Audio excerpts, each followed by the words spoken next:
what do you, Brian, can you elaborate, like, what do you mean people are going to die? Do you think they're going to start going after other Republicans, other haters? It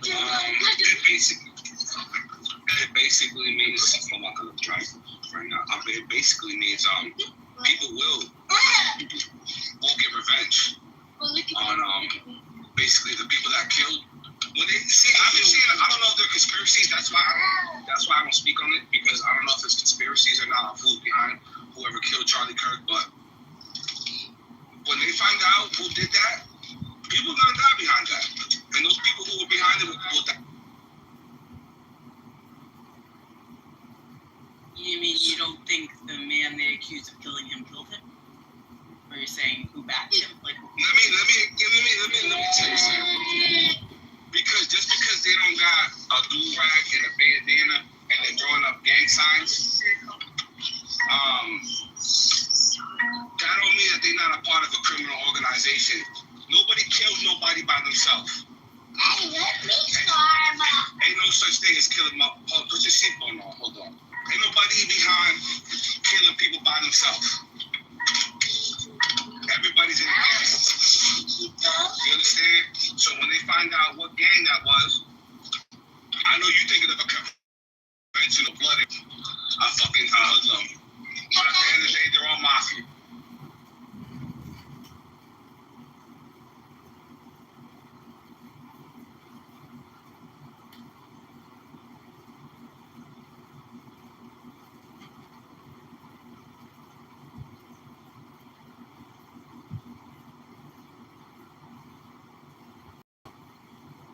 So I want to address I think Augustus earlier brought up a concept that on Blue Sky, supposedly there's a list of people that are on a hit list. There might be a small number of personalities putting that together, but that's not the vast majority of people on the right or left. And we don't even know if it's even Americans. There's a reason that foreign provocateurs would want to see something like that and use bots to amplify it. And I don't think Blue Sky has the same amount of money that X does to block the bots. So to that point, I'm not on Blue Sky, so can't speak to how it works there. But even if it was on X or somewhere else, the number of people that really want to see people hurt is very, very small. Well, I mean, even the people, yes. And it just happened in my city. A guy who is a realtor started posting right after the murder, like really horrible stuff. That not only did he deserve it, but like he's happy that he just went on about like that. I'd have to find the posts, but very, very derogatory, very supportive of the murder. And there's a code of conduct, I guess, for realtors, and it went viral. It went viral all over the city, and then it went nationally viral. And this guy had just gotten elected to the board of realtors here, and they removed him. They removed him this year, and I guess he resigned for future years. The real estate brokerage that he was working for fired him. And I mean, all his social media accounts are down now. But when the stuff was up, there was like, when I looked at it, maybe 300, 400 people reacting, that were seeing his posts. And like, I had a lot of friends on, this was a Facebook post. But if you were to read what the guy said and then saw the ramifications from it, it was just really for a professional in a business, and he's in the business of trying, like the weirdest thing is he's trying to go get clients, and sell them houses, and it was just very bad. But there are circumstances like that, and that one, it was, this one all over the country picked up the story because he lost his position from, I think they call it like a board of governors or of the realtors. I mean, it's interesting, Shai, because I actually had interaction with this guy personally, maybe a year ago, and he was very how do I put this, like caustic. The way you would argue a point with him, a political point, and coming at it as a Republican, he would say something like, for me in my profession, how dare you be a licensed lawyer? Like, you should be disbarred because you're supporting a convicted felon, and no one should ever use you, and no one should use your services, and you're probably really stupid. And just like that would be the way he would respond to a political point. So he kind of, what happened with these posts is he was doing that to another realtor, and like really, it was caustic stuff. So I think it might go beyond just someone celebrating the death. It was also the manner and how they said it. So do I think it should sit on the Board of Governors? No, because they definitely have ethical standards. The same way if a judge did it, or someone. Yeah. So that I'm talking about, Shasha. Did you see the story? I think I know what the post you're talking about, because I've seen numerous. I've seen a multitude of them. Like, there's so many. I saw one post where she was a pediatric nurse. She was a pediatric nurse, and she basically put on her Twitter, fuck his kids, fuck Charlie Kirk, fuck his wife, just went in. And she ended up getting fired. The children's hospital that she worked out for had a statement saying they don't condone such behavior and terminated it. I'm kind of indifferent because if you think that these political views do not affect the way they treat people at work, you're sadly mistaken.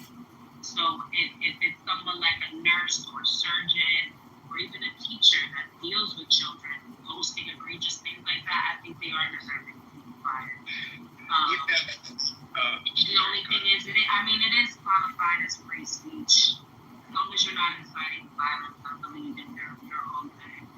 But there are consequences to that actions that we know that you have. And if you know you're employed to a hospital, or you're employed as a teacher, I think you should be a little bit more careful with what you put on social media, especially in these times. There was a nerd. You're in the Matrix, Mom. You're in the Matrix bad.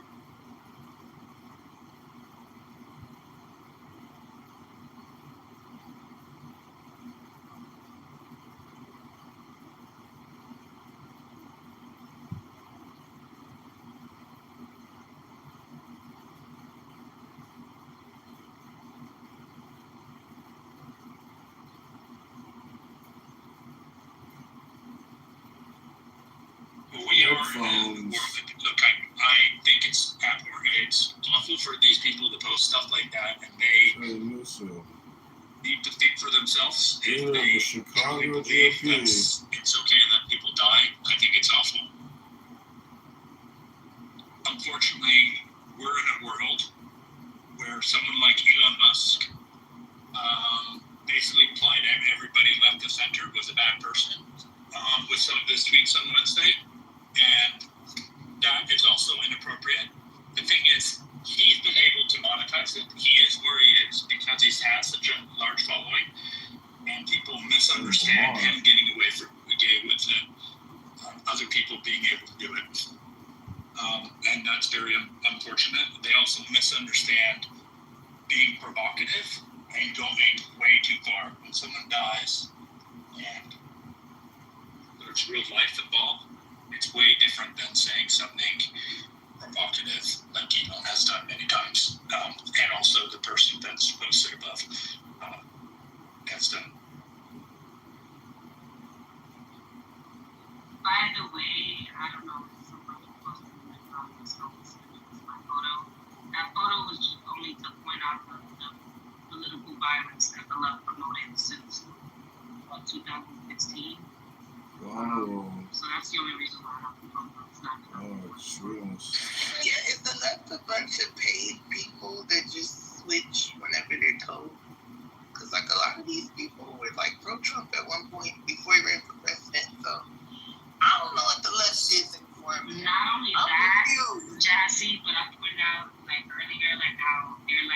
of a sudden free speech and want to be able to talk shit about Charlie Kirk and his family, etc., without freedom of consequences. And But then they also say he got killed for consequences of his speech. and it's if say the roles were reversed and he was a transgendered, purple hair, whatever, and he was going around college campuses promoting transgenderism, LGBTQ plus, whatever on the left that he wants to promote. And righties had shot him in the neck. Their response would have been, he doesn't deserve it, but I'm not surprised. You kind of reap what you sow when you spew hatred. They wouldn't sing that same tune if it was, the world's resolution. They condone it. Okay, so Jasmine, do you condone going after the left right now? Say it again. Do you sorry, that was Shy that was saying that. Shy, do you condone going after the left right now? No. Okay. I don't think any of us do. That's why I said, Stan, who would we be going after? Who is the left? Okay, so that's the point I'm trying to make. Hold on, Stan. People feel like they need to be obligated to meet some sort of moment, whether it be on social media or whether it be through morality. And I feel like people have lost perspective as to what reality is. Well, I would say Go ahead, Dan. I'm sorry. No, this is Plato. Projection. So, no, I would say, Oh, that's Pepe. no, my name's Plato. So he's You not. like Pepe. Not really. Yeah, I'm gonna leave the room. Have a good night, y'all. You're part of the problem, Pepe. You're part of the problem. You're modded Pepe. If you're still here, Please don't do that. I don't need. Yeah. yeah, he's part Why of would the he fucking even problem. speak in here, bro? He's part of the problem. He contributed to this shit. Wait a minute. What I'm trying to point out to you guys is that the vast majority of people on the right don't condone what Trump is trying to do. Big talker. Just because you're on the right. What is Trump trying to do? Just read what he's saying up above. He wants to attack anybody on the left that says something. You don't get to ask for peace now. The peace was over the moment that bullet went through that guy's neck. I'm sorry. Okay, I'm sorry, Shy. You guys have been politically violent for years. Painting righties as fascists, even though just because they're against abortion. But you guys painted Charlie Kirk to be this alt-right elitist when he was actually more moderate than anything else. So Can we now also bring up one of the only guys that were willing to talk to you guys. Now you guys want peace. Now you guys want civil discourse. That's not how that works. I'm sorry. let's bring up Louis Maggioni, all the people that came in our room celebrating the death of the CEO of a healthcare company. Like, what the hell was that about? All I'm saying is, it's getting violent, and I played a clip in my room earlier. They're trying to normalize political violence, and it's not normal, and I'm not celebrating it. I don't care if it's the right or the left. Stan, hold on, please. We have a couple new folks in the room, so I just want to give them some space. Yasser, welcome. Big, welcome. Big Brush. Yasser, let's go to you first. Do you have any thoughts on the room title? Will Charlie Kirk's death spark more violence? Hey everyone, it's a pleasure to be here to talk to all of you and calling. Like it's a friend of mine. So being a fan on JB's room just now was awesome. Definitely, it will definitely spark more violence for sure. It will be give it a couple of months. There is no way because the thing is it's keep. How did Pepe become a mod in my space? I'm curious. I think Jordan modded him. I moved him. Tito! My space. We don't know. I don't know who did that, but y'all It's should probably Jordan. It wasn't me. It definitely wasn't me. I didn't mod anybody. Yeah, Yasser's a good friend of mine, though, JB. Okay, you can bring him back up, but I need to get my point across.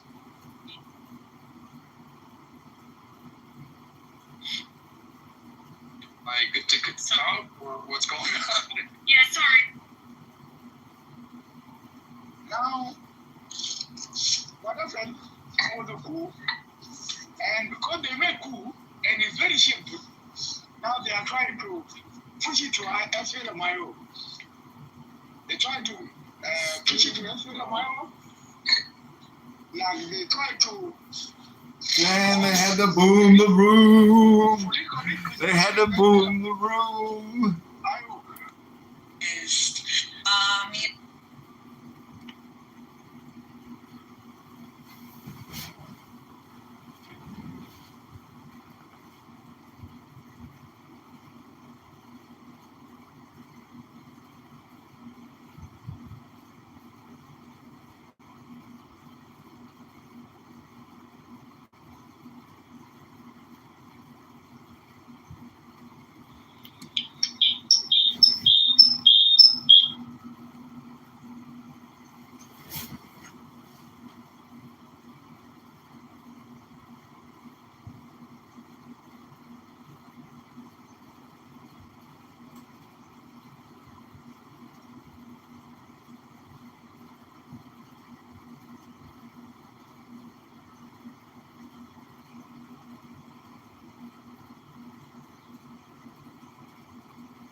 Good evening, Pepe.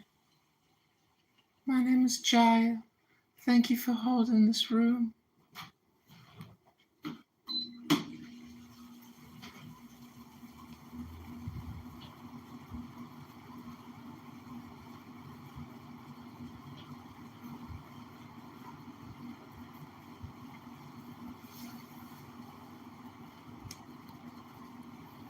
Holy shit, I had to restart my fucking app because I couldn't talk. Can you guys hear me now?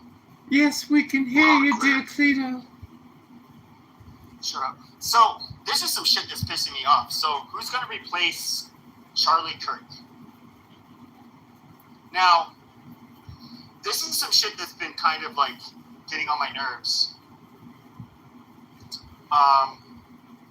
Dude.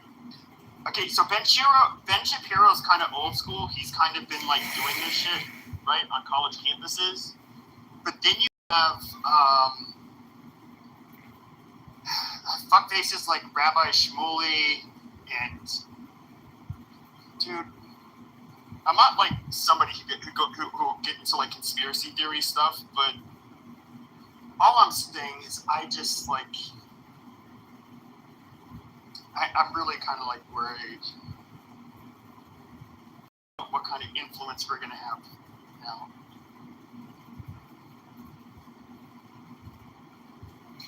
Well, it's better to live with the Jew than to die by the Jew. Just Right, embrace your reality, Pepe. I'm going to the audience. Well, no, but I'm just saying, like, and this is not me. Like, I'm not somebody who, like, I'm a Zionist, I guess you could say, because, like, I support Israel defending themselves and existing, but it's just like, dude, I do not want them co-opting any fucking American movements, centering themselves, like, even at all, and I just, like, and just seeing, like, these fucking vultures since Charlie Kirk has been killed, I can't fucking stand it. You know, Charlie Kirk, he's a good guy. I think he was kind of, like, starting to think for himself and kind of question things, like, right before he was killed. And to all the people who think maybe I'm gonna like agree with them that like Israel would have them killed or some stupid shit, I'm like, no, I think that's retarded.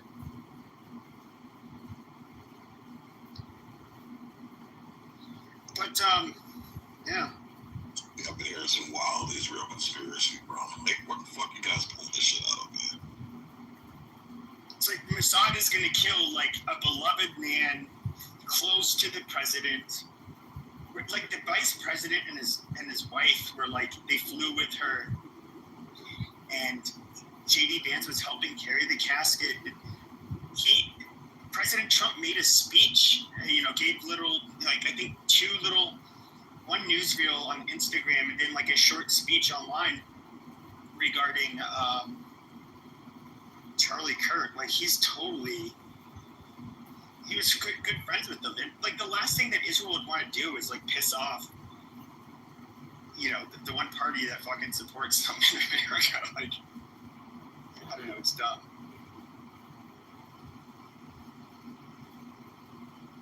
And of course, not piss off Trump. But how do you feel, Sig? Do you think that there's like, certain groups that kind of, I don't know, pushes their, tries to insert their own nation's interest into our, China. But I don't think it's that deep. I think it was enough propaganda to get one of these fucking lunatics pissed off to take things matters into some hands. Oh, as far as the shooter goes, I don't think the shooter has anything to do with Israel or anything. Same here. There's a new conspiracy going on. Have you heard the latest one? Which one? So apparently, the conspiracy goes something like this: is that there's a group of there's a cell of like trans activists that are going around planning these things, and so like the shooter, the guy that yelled and obfuscated things at the first, that they arrested at first.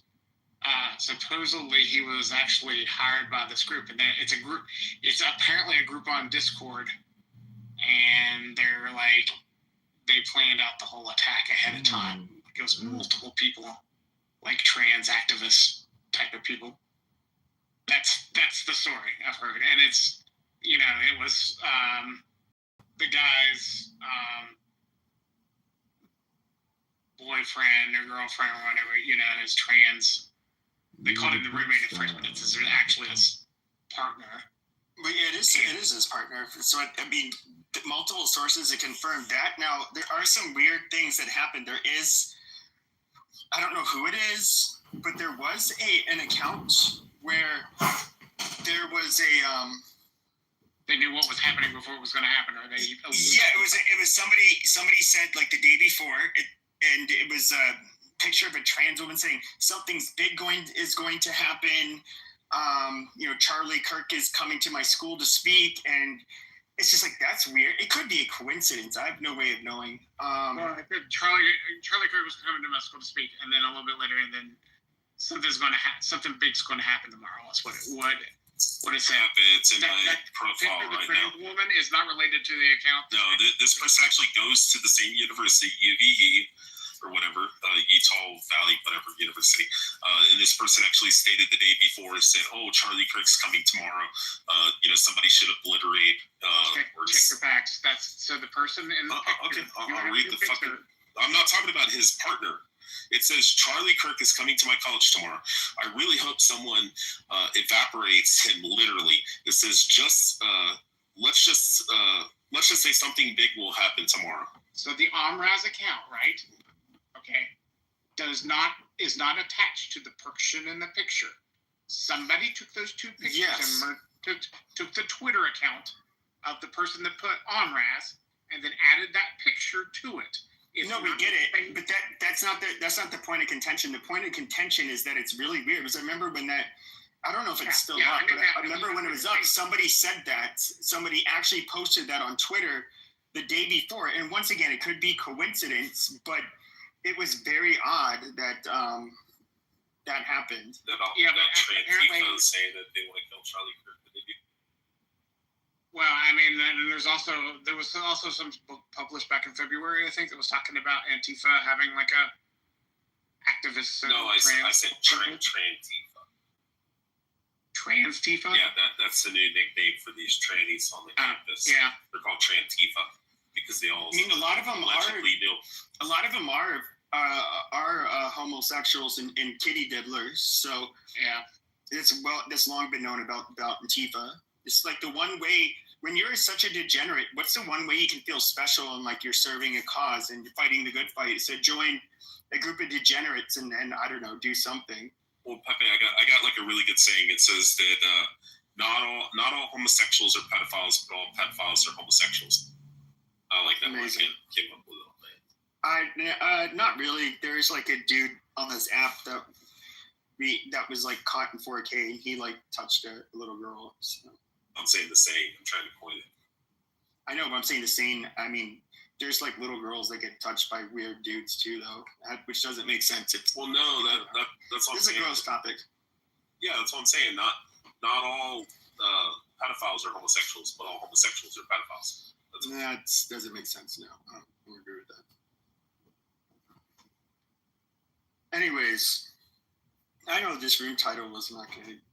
Everybody wants to see me do violent things and call everybody, the N-word and all of that stuff. It's what I'm known for. I got to give you props on the JB room for getting mod. Yep, got a mod in there. Then Holly ended up, saying like, who did that? Like, who is that bitch? Like, excuse me? You were always like kissing ass in the room and shit. And like now all of a sudden you're just like, oh my God. Like, does that woman even have a fucking mind of her own? Like, I'm so disappointed in her. Like, by the way, you don't have to pick sides. I see Sig, and I have a burner. That's not following anybody. So you're never going to find it. And, I will go in there, and I will listen on anonymous mode. And, I can see Sig. Sometimes he's in there. Sometimes he's modded up. Abby.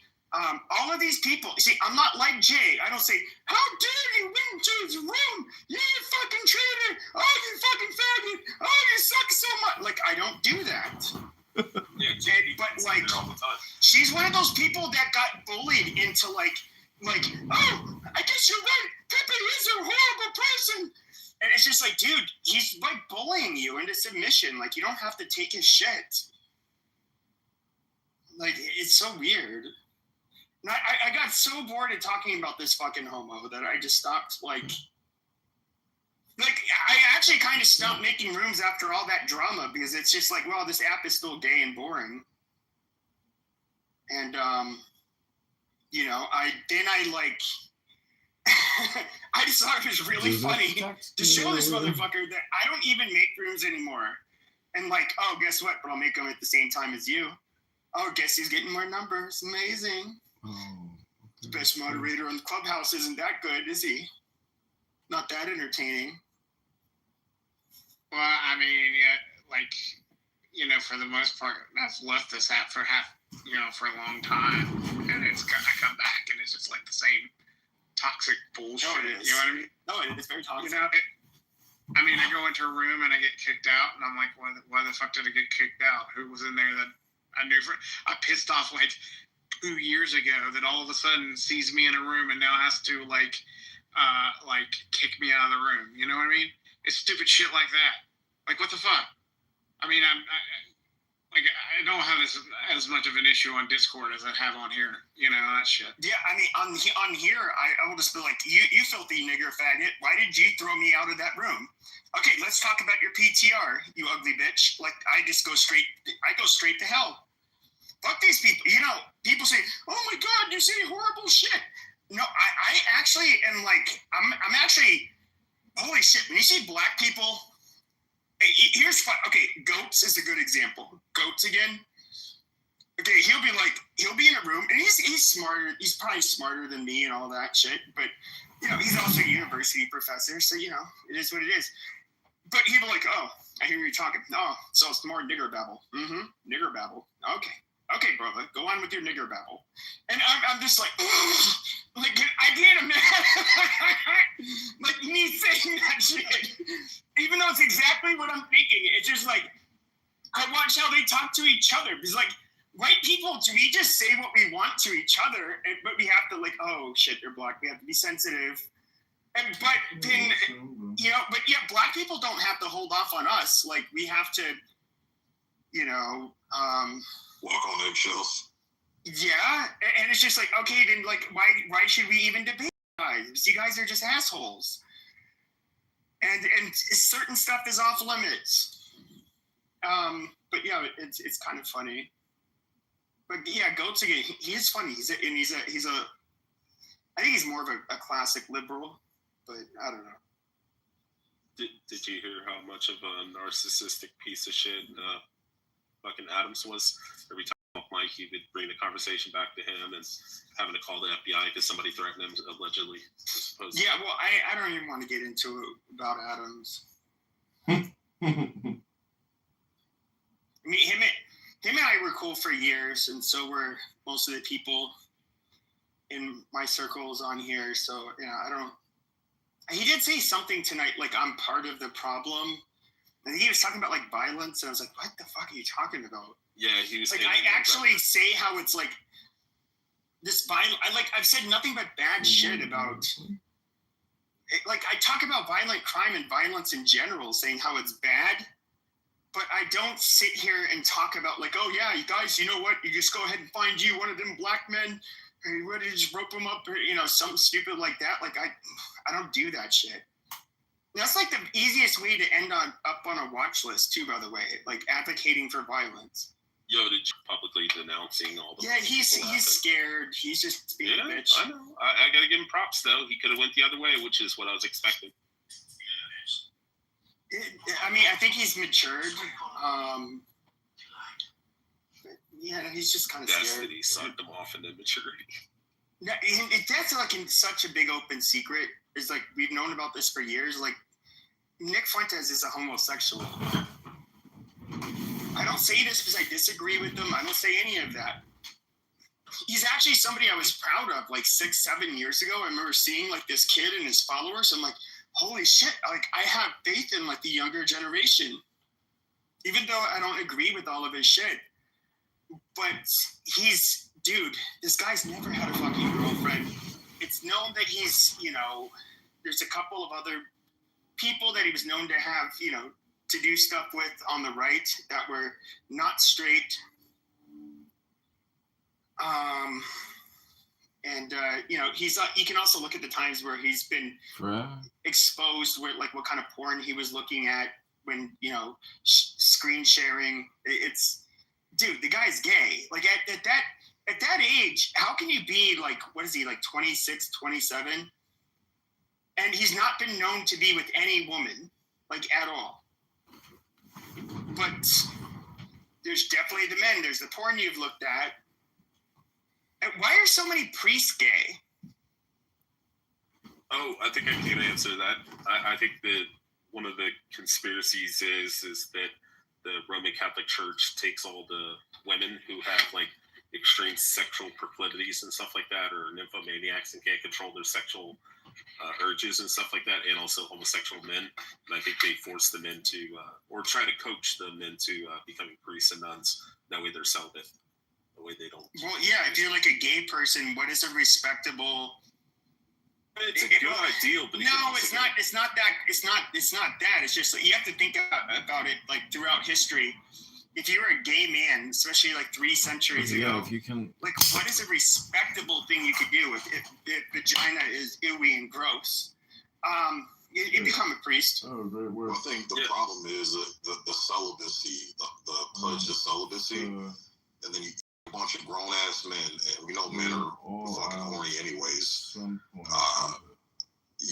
You make them take an oath of celibacy, and then you stick them in a locked fucking castle with a bunch of young boys. Like, what the fuck do you think? Or a bunch of horny women, and it's kind of a big like conspiracy that nuns, I guess, like have like a high. I've never heard that about nuns. You should look it up. And women, the thing, I have wondered, like, how many nuns I will say this. It could be because, like Catholics are very, they shun materialism. They are, if you were to look at like who is somebody that's like heavily revered, it's like Mother Teresa. She's somebody who gave up all comforts to help the poor. And so like, I'm not going to lie, like going to Catholic school, most of the nuns look like Butch Dykes, literally. Now, could it be that they were actual Butch Dykes? Possibly.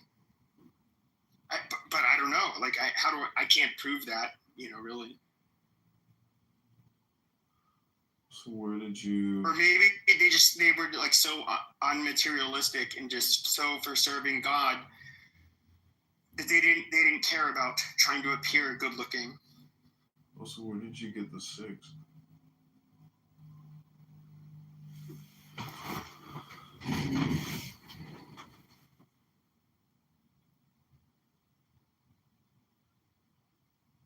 Yeah.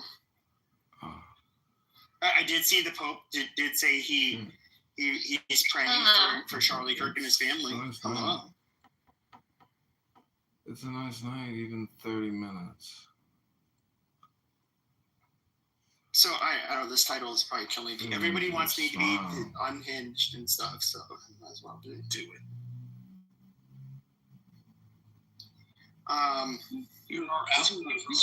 This is a great title to the extent that, yeah. So for me, I think it would be, or it should be, somebody who graduated from his BLS program. The Black Leadership Summit program. Should replace him? Yes, it's not even really going to be a replacement, but be the person moving, turning point forward to the extent that the whole argument, like everything I hear about, Charlie is he was rapist, he was like he was this, he was like, I'm like, yo, what the fuck are y'all talking about, bro? Like, did y'all even watch or listen? And I agree. Here's one of the weirdest things is even like before I kind of went down my, and I'm not going to say that the summer of brotherly love or summer of love, whatever the fuck you called it, where black people were tripping out all over the country, and that kind of like radicalized me, not because of rhetoric, but I'm just like, oh, you fucking animals, naughty. That made, and then I had to hear their sassy rhetoric, and I was just like, oh, wow, you guys are just, that was what radicalized me. And then, but there was always like the moderate and the conservative black people that I always was a fan of. Like I've spoken with Officer Tatum before, like Charlie Kirk. He lives here in Phoenix. He's like, to me, just like a very reasonable, everyday guy. I mean, I find him very hard to disagree with. But even like moderates, like what is it, like Chris McWhorter? It is very difficult. It is difficult to disagree with him when you're listening to what he's saying, not taking little tips that might make you feel uncomfortable because he's holding you accountable. Like in everything that I've heard him say about black people, so to speak. And look, I'm African, so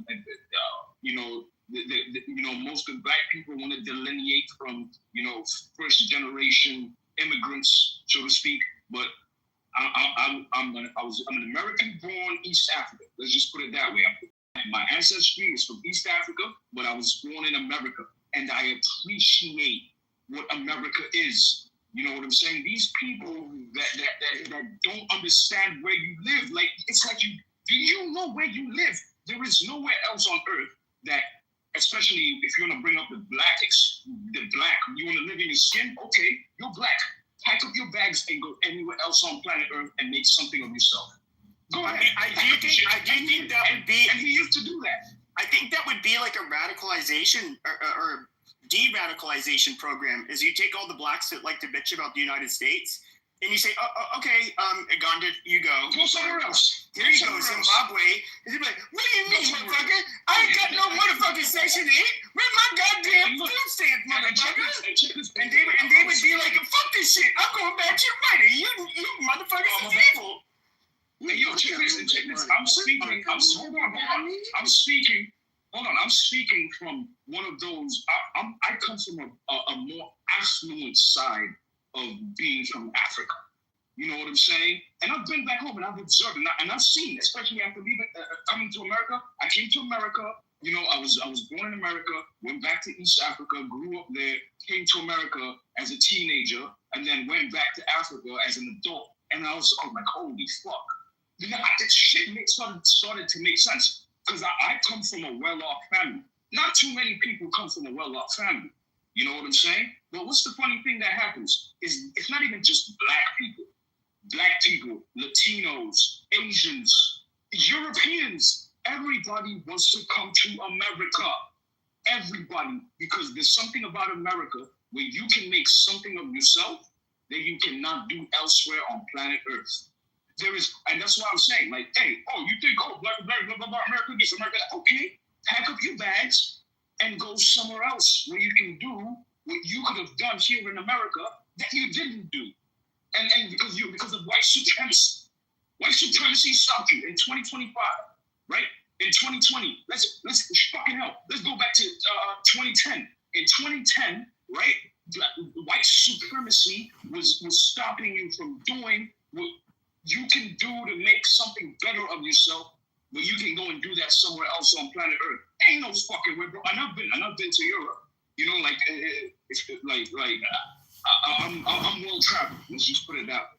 I'm very well traveled. I've been to a number of other countries on the planet, including the Middle East. All these motherfuckers that say they can go to the UAE and Dubai. Good luck. Only if you have money. Pack up your shit and go there. What'd you say? I said only if you have money. Only if you have money. The only place you can go on planet Earth without money. You can go there with your last fucking dime and still be able to make something of yourself, one way or another, is America. You know what I'm saying? A lot of people don't realize this when it comes to the United States. They don't know because they don't travel.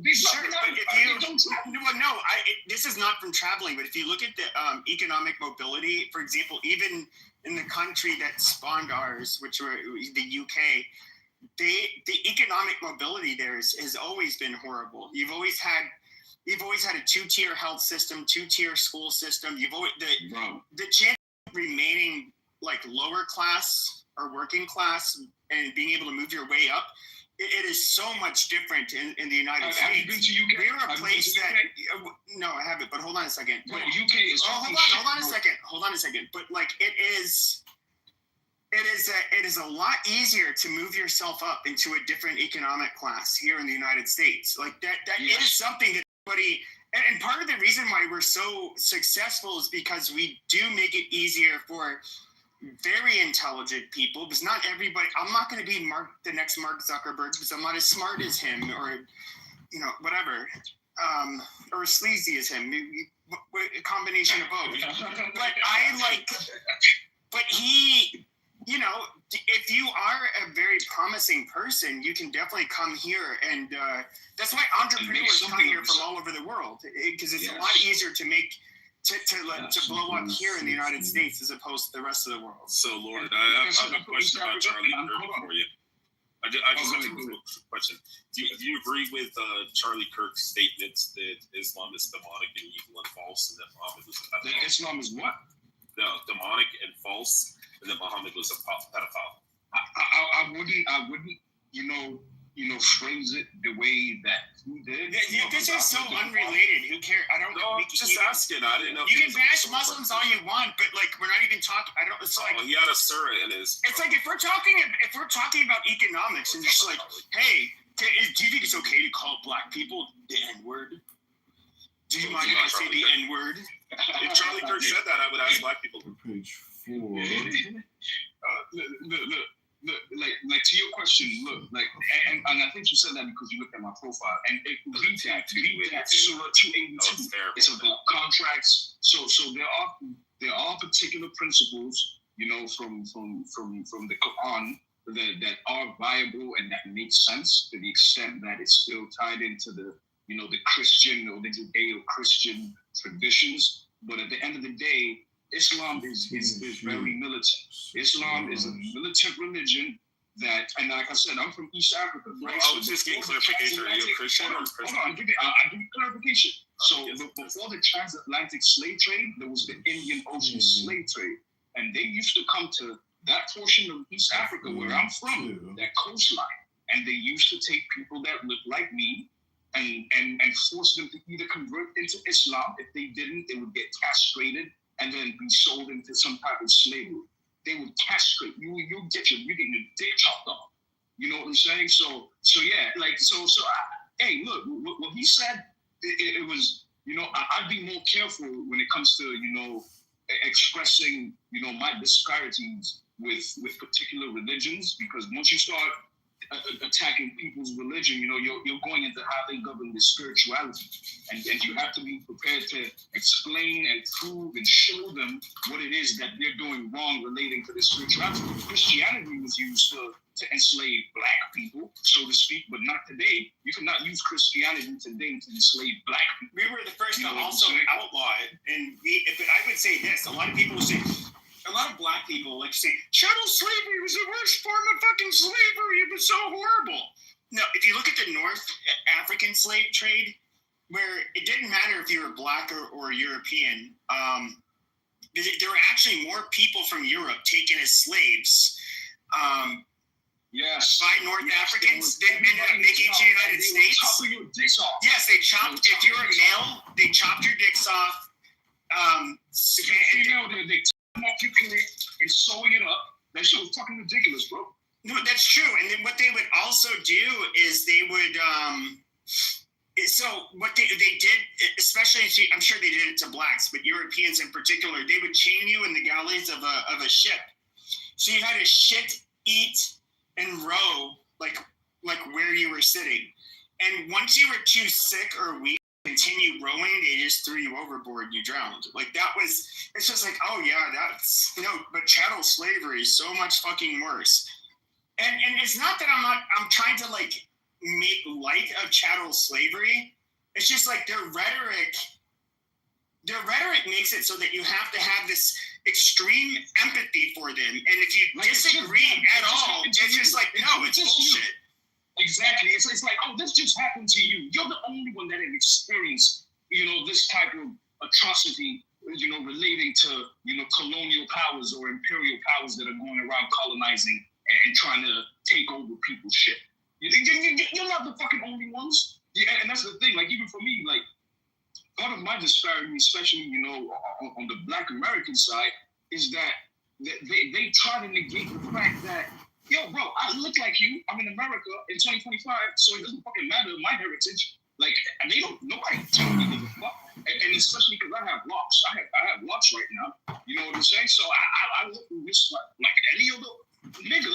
You know, I'm just any other nigga over here until I start speaking, until we have a conversation, and then you'll start being able to know, oh shit, you're not actually a nigga. You're from here. You're from away. You know what I'm saying? And this shit is the dumbest shit ever to the extent again. And this is the thing. Like I was saying, like even going back to the title, who is going to replace Charlie? And like I was saying, I think it should be someone that, you know, was in his BLS program, right? His Black Leadership Summit program. That's who it should be, so that it can. Wait. For me, mine is a concession, relating to a concession, right? Because all these motherfuckers, bro, they can't even listen to what the man was saying. He was pro-family and pro-constitution. He was a pro-family constitutionalist. And these motherfuckers don't understand. And that's one of the things that I think that you missed.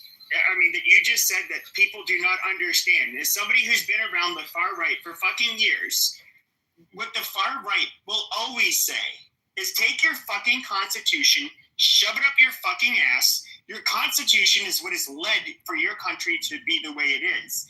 And especially a lot of them end up taking a fascist bend where it's just like freedom of speech. Like, what? So you can say to let the enemy speak? No, absolutely not.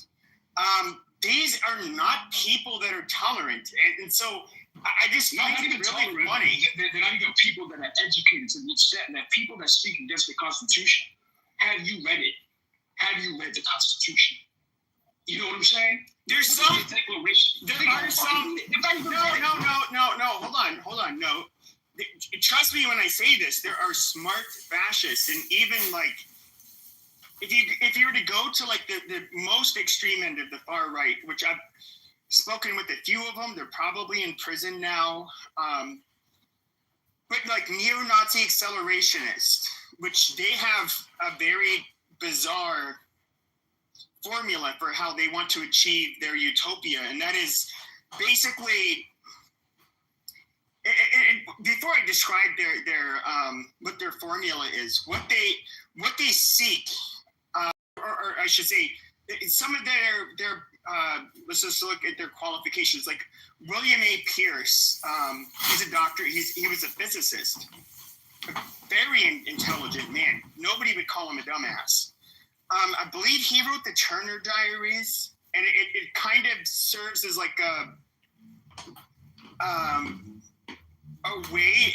It's a fiction novel on how to achieve, accelerationism. At least if you're a neo-Nazi, because there's other forms of accelerationism. Even there's libertarian, like accelerationism. I wouldn't call them actual libertarians, but they're the fuck do you call those people? They were really big. Is what the Boogaloo Boys were. Oh, anarcho-capitalists. But so basically, what they advocate for is for terrorist attacks. And so their whole idea is that you go into like, I don't know, a supermarket, wherever there's people of color, and you just mow them down, kill them, stack up a body count. You just do this kind of shit. And then eventually, what they think will end up happening is that, well, it'll create a stronger and stronger backlash against white people. And then they'll want to try to strip white people of their guns, and then white people will be kind of forced to resist and say, like, well, no, I'm not giving up my fucking guns, so go fuck yourself. And do you guys see how violent it is? Because at that point, they think that, well, like, black people, brown people, whatever people are going to be retaliated, basically be on the offensive. Hold on a second. But they're going to be on the offensive at that point. And then basically it forces like a racial / holy war. And so like one of the acronyms, 159. It's what is it? Rohava. It says like racial holy war now is one of the, like the less known acronyms that I've never heard anybody talk about it on here on Clubhouse. But that's what they believe. Like I've always looked at these people as like complete like schizos and psychopaths. But I mean, I think it's like it's a hypothetical thing. If you're like a truly evil person, could it possibly achieve their goals? I have no fucking way of knowing. But it is, these people do exist. Timothy McVeigh was an example of an extremist that was a big fan of the Turner Diaries, and he's the one that like just set off a bomb in Oklahoma City and killed, I don't know how many people. I mean, like, these people do exist, and they're pretty horrible. Hello to Cleto. What's up, man? Yeah, 150 now. Challenging week on many fronts. And so what I can say is, honestly, I think that to the topic, I don't think anybody will. And I think that it's going to be the Republican constituency holding firm. There was a post that was made that says there were no cities burned down. There was no super aggressive things happened the past 4 days. And that's basically is, if this happened to a Democrat, I mean, if the cities would have burned down, I absolutely agree with that 100%. That's unquestionable logic. And so I think that God-fearing people just need to let ones that aren't just, sizzle and fizzle out. And it did, and that'll be that. So. Exactly. Do you think that one of the disappointing people or things about white people and conservatives, I'll actually, let me rephrase, conservative white people is that they're very law-abiding. They tend to be a little too, I don't know, like they're very high levels of conscientiousness. Now, you can look at this, like do you really believe this? Shut the fuck up. Shut the fuck up. The psychologist, shut the fuck up. All right, dude. Okay, January. Dude, I let you on. That's not me muting you, by the way. But if we're not, dude. Okay, articulate. What are we doing? I'll entertain you if you literally don't disrupt like you usually do. If that's your plan for the evening, I'm just gonna move it to the audience. See, let me tell you something. What if this was like the Republican George Floyd test? And the Republicans passed it, right? Because they didn't burn down shit. So great. So whoever does less violence is going to win. Well, I don't think that's. So I would say that, like, when it comes to like winning hearts and minds, like the one thing where Democrats do show their ass is that, like, look, I'm somebody who's on the right, but if Sam Sater or, like, I don't know, Ezra Klein or one of these shit libs was at a university speaking, and I would have heard that bang and seen him bleeding out of the neck and heard that his children were there, and I saw like this is where I think there's a difference, is that if I saw right-wingers like laughing about it, like I would actually, there's a good chance I would challenge them to a fight. Like, you think that's funny? All right, well, I don't think you're a shit chump. Like, do you want to see something funny? I'll beat your ass. That is where I would go, because I would find it so repulsive. You've made fun of dead people. And I'm far more willing to want to discipline people on my side. I guess because they're close to me, and it's like, yeah, that's who I want to gauge people. They have integrity for the most part. Beaver. Okay, doctor, if you're just, you know what, you're going to the fucking audience. He's like, dude, I know you do this on every stage, but you're not funny. You can be you can be entertaining when you center yourself sometimes, but you're just being obnoxious right now. Like, holy shit. But no, I absolutely. It's a spiritual war, dude. It's a spiritual war, and you can see on who's on what side. The thing is, it's a spiritual war also in terms of a geopolitical thing. And Israel did take that guy out. Israel took him out. No, they didn't. Of course they did. No, they did. This is so retarded. That's plain as day. But he can still be on the Republican side. That is the most harebrained bullshit I've ever heard. Both are true. He was conservative. He had conservative values, so he had all these liberals triggered. And I understand that he was starting to ask questions about Israel, which a lot of us have had. I'm somebody who's, hold on, shut up. I'm a Zionist, okay? How about private jet? Shut the fuck up and let me finish my okay, you stupid faggot. Like, shut up. Like, I support Israel as a state. Them existing, defending themselves, all of that. Do I think that they are far too willing to co-opt, different political movements to insert their pro-Israeli shit? Yes, absolutely. Do I find it incredibly fucking irritating? Absolutely. I mean, literally, the vast majority of Americans. I think you guys heard enough. You want to hear the rest of it? I would like to be sent to me if possible. Nah, we good. Okay, so what do you guys think about that? I enjoyed it. I gotta say, I feel changed now. My whole opinion of it has changed. Thank you, Lisa. It's in the chat. Whoever's trying to get it, can you put it in the chat? Yeah, that was some That's queen. really I thought crazy that was very what John interesting. MacArthur said about slavery. I know who John MacArthur is, but I never knew about those comments. That's Lots of white Christians think that about slavery. As I want my motherfucking coworkers tell me to my face. I knew he said that. And there is the difference between believing in Jesus and being a damn excuse me.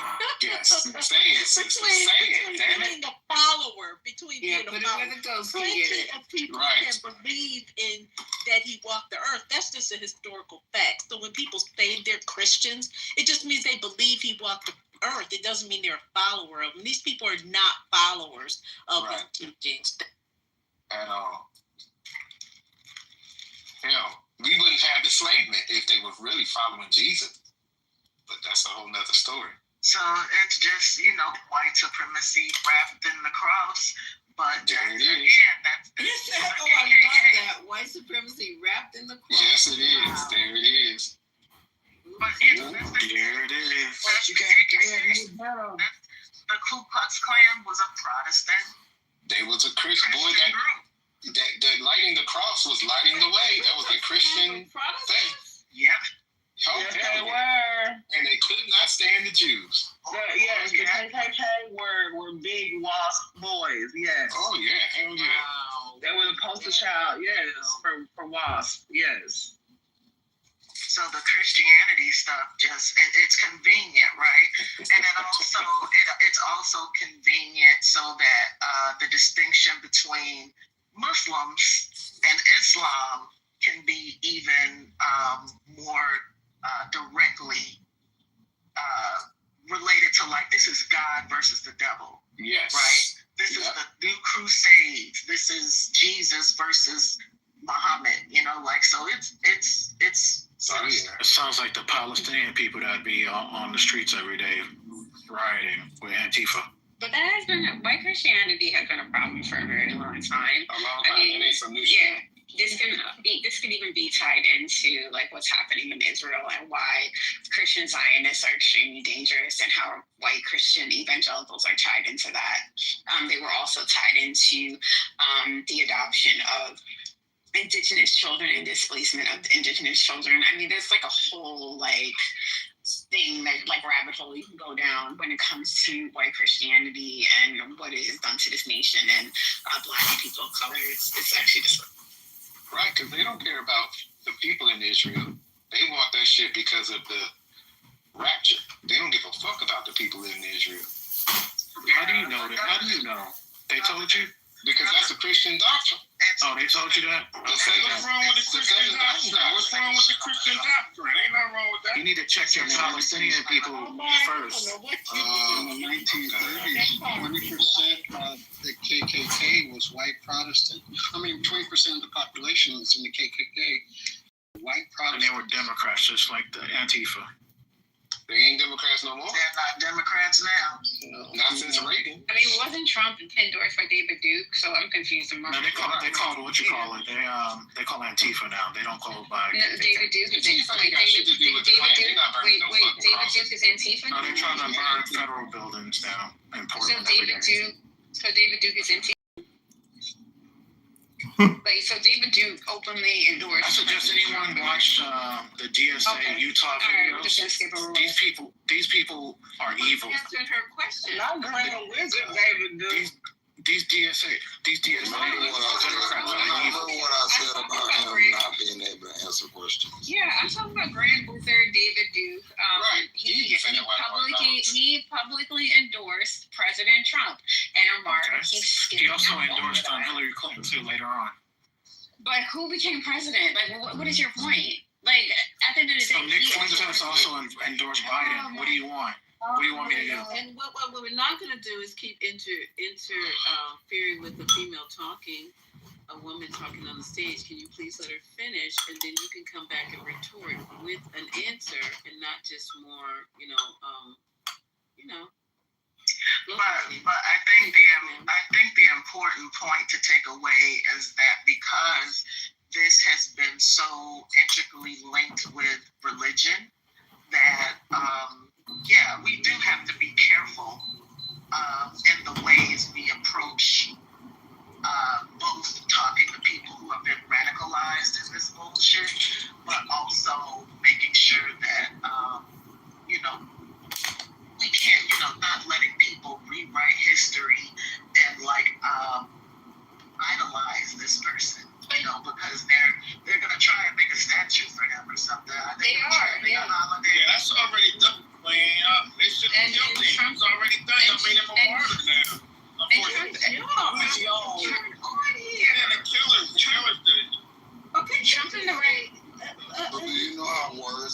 y'all is not the killers. Trump and the right have been very Y'all, they're not talking about you guys. I mean, it's not Okay, well, y'all, that's what y'all means. I'm sorry that you don't have a good command of the He was language. built by That's what y'all completely mean. steeped in Trump and the right have been very strategic in using Christianity and, galvanizing the Christian base in their favor. If you go to places like the Midwest, I'm assuming that most of us live in, the cities, or we live on the east, on the coasts, right, where we're not going to see these commercials. We're not going to go to these types of churches. And they have been very strategic at having they've been very strategic about having a stronghold specifically in the Midwest. Wait, somebody's talking. You're the only one speaking. Oh, I keep hearing someone. I'm sorry. They've been very strategic about who they are speaking to, going to churches in the Midwest. If you see the commercials in the Midwest, you would be alarmed by what you would see. It's a lot of propaganda, a lot of lies supporting the right, demonizing the left. That is what they've been doing. They have been using evangelical. Is this Turning Point? Sorry.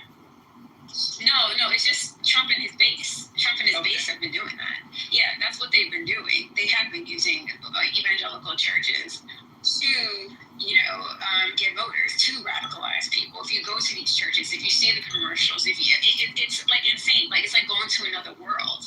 And so I think a mistake that we oftentimes do because we live in cities or we live in coastal states is that we forget about what's happening in the Midwest, what they are seeing, the messaging that they're receiving, and it's very different from what we're seeing. It's very Can I get a moment to respond, Lisa? Here's the thing, okay? So go ahead, Mark. The left has been losing Christians well before Trump came on the scene. You can go back to 2012. The Tea Party. So factually, you have to actually go further than that to actually look at how the left has been bleeding out Christian support. That was never my point. So you can see the propaganda is not from Josie. That was never my point, Omari. This is a one-on-one conversation, Deborah, between her and I, not you and I. That was never my point. My point is that they're using evangelical churches. But you keep saying Trump name. That's been going on longer, well before. So I need you, like culturally said, words matter. So you need to say. And my words are very clear and specific. Why are you hearing me while I'm talking? Saying that's on you. I was very specific. Honest as well. Okay, so can we agree that the right has been doing this longer than Trump? Can I ask her a question? Can I get her to agree on that? Dude, she's not going to agree with you, dude. So you agree that the right has been using, the evangelical, they've been going to the right longer? Your argument is essentially that Trump has continued right-wing tactics, okay?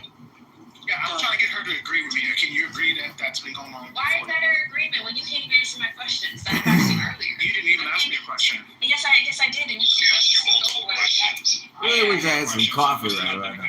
But go ahead.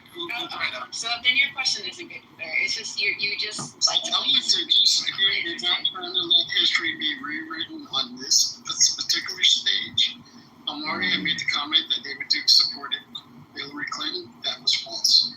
He did not endorse Hillary Clinton, nor did he endorse. Who else did he say he endorsed? All of those ones he claimed he endorsed, he didn't endorse.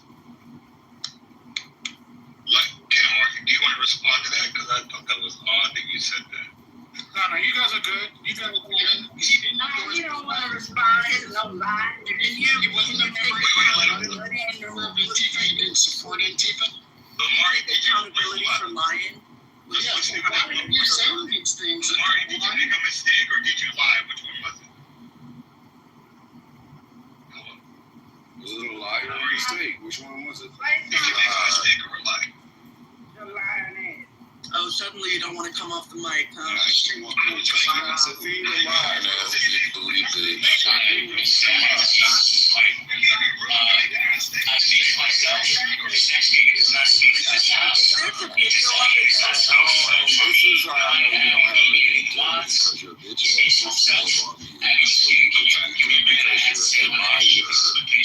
why I treat your bitch ass the way I treat you. Because you're the truth ain't in you. All on the same page.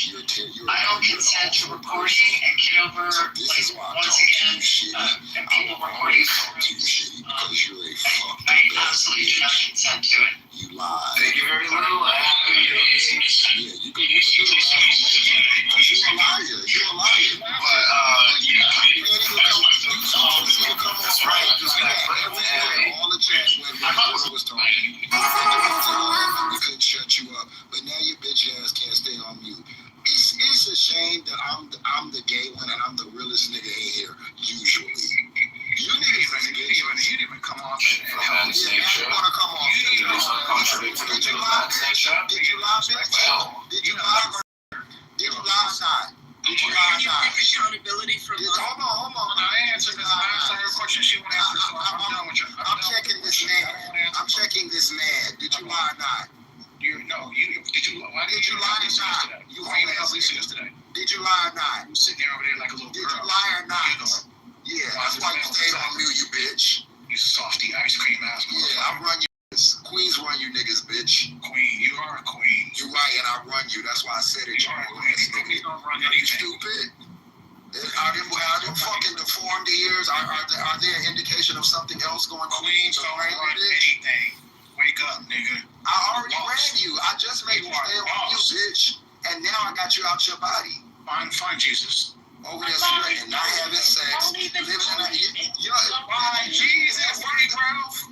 Tell your daughter to find Jesus while she's having babies out of wedlock and living in your home. Yeah, check your own home, bitch. Check your own home. Not living with me. Damn. Murray, you are the worst Christian. Bitch, you live with grandkids, ho. Hold on, you should never say anything about Jesus out of your mouth. You are no example for him.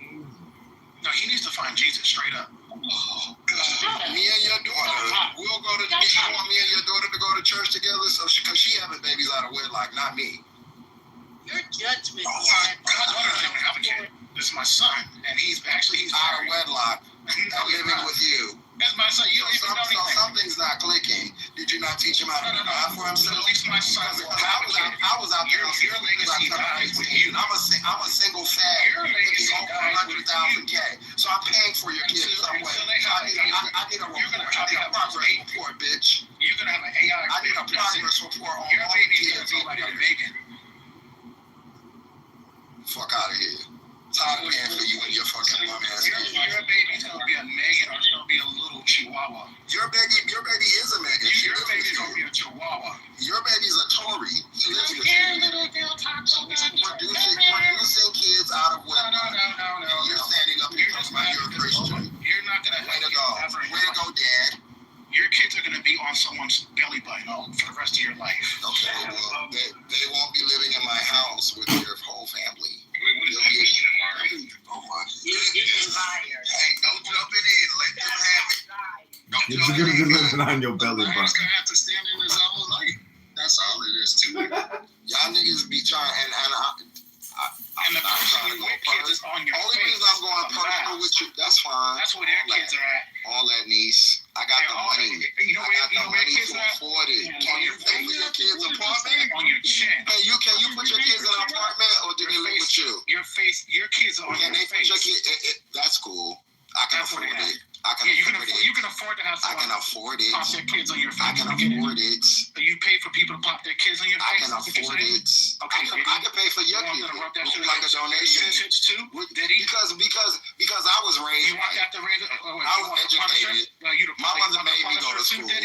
My mother made me go to school. Wasn't none of that having no kids out of wedlock. Rub it on my nipple. And when I got my first degree, she said, "Go get another one." So I can help you out if you need it. Your degree was a waste. I can help you out if you need it. No. You don't need help. You need Jesus. No, you do. You live in a house full of kids. You live in a house full of adult kids. Charlie Kirk would not go for this. And stop popping your kids. He would actually say you fell into the trap of the black stereotype. Stop popping on people's faces. Charlie Kirk literally said, if you have kids out of wedlock, he was like, that's bad for the black community. Your whole face looked like Brian. So that's what he said. Did you tell when you met him and you had the beard? Did you tell him, hey Charlie, I have kids that live with me and they're out of wedlock? And we don't really know if the dad is doing his best. Because Charlie wouldn't have been like, he wasn't going for that. Man. He wasn't going for that. Yeah, because I take care of plenty of kids. Mans. I take care of plenty of kids, baby. Pay tuitions and all that. Yeah, you pay. Yeah, Charlie wouldn't have liked you too much, Amari. Amari, she muted you. Come off mute, brother. We can't hear you. Okay, Amari, stay on mute, please. Right? So when segregation ended, right, black people, when slavery ended, actually, black people were just forced wherever, right? So they had nowhere to go. And then there was laws put in place to put them into prison and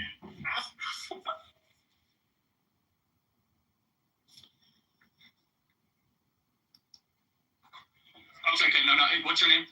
What's your name? Jackson. It takes a lot of courage to come up here. Yeah, no, so take a deep breath. Okay, I'm not here to pick on you. No, I appreciate it. No, it's okay. I know this can be very intimidating to get in a crowd like this. So just take a deep breath. Let me make your argument. I'm going to make your argument for you, and I'm going to tell you why I think it's wrong. Okay? Okay, yeah. Is that fair? Yeah. Okay, so the argument that is being made that you want to make is that there's legacies of injustice. Yes. And that those legacies impact one generation after the other. And when those things get handed down, you have what is a system or a systemic issue that isn't just isolated in 2024. So the argument that you're making is that what happened in 1954 does impact 2024 of decade after decade after decade. Let me tell you my response to that. Of course, there is some truth to that. However, every culture, every person in this audience can point to issues that families or generations prior had that we're able to overcome. So the question is, why is it that Black America is one of the only populations, that and Native American populations, that have not been able to overcome such evil, horrors, and injustices? Here's my perspective, and I want to hear what you have to say, is that the number one way to keep people out of poverty, lower the crime rate, and have a better society is whether or not you have a mom and a dad around, which we agree that's an ideal. Yeah? Mommy! So what happened Daddy! in 1964 is that 25% of Black youth were raised by a single mom. Today, it's nearly 75%, about 70%. So that means that 1 in 4 Black kids will have a father around. Only 1 in 4. That's the number one issue happening in the country, and it's not because of systemic racism. I'd like to hear what you have to say about that. Okay, so I think I missed a due effort. Okay, so he cut this off. I wanted to hear the rest of it. But anyway, I just want to know what the fascination is with Charlie Clark with Black people. This seems to be his number one topic. He's worried about DEI, affirmative action, Black women, Black pilots, Black households with no father. Is he Black? No, and the fact that does he have a Black child or a Black woman? What is going on here? Even if you go back to awarded for the racism, the white folks send them money, and they like it. What he does. That's how they prevent white people from ever developing class consciousness. The thing is so crazy about this revisionist history. Nigga, it's 2 minutes ago, we still was in Jim Crow. Even though you had a mama and a daddy in the house. Thank you. I just watched a video of a grandmother. She's in her 70s, upper 70s. She picked cotton. 100 pounds of cotton only gave you $2 a day. And then some of it, if you in the Mississippi Delta, I disagree with what he said. You didn't even get paid real dollars because you got paid plantation dollars. Unemployment rate in 1950 was 50%. Until the Civil Rights Act, equal housing, that's when the shit was cut in half.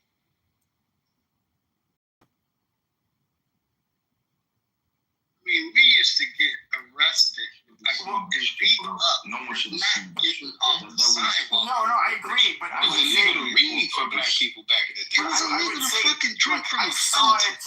And then, I wanted to. We were getting to me, beat it up. was, he lives in Okay, but you got to agree or disagree with what he said. I'm somebody who came from like more. You disagree. Well, that's y'all part of the problem. But you can't just totally I understand why you would agree. But one thing Julian said that bothered me is that he said that we had to leave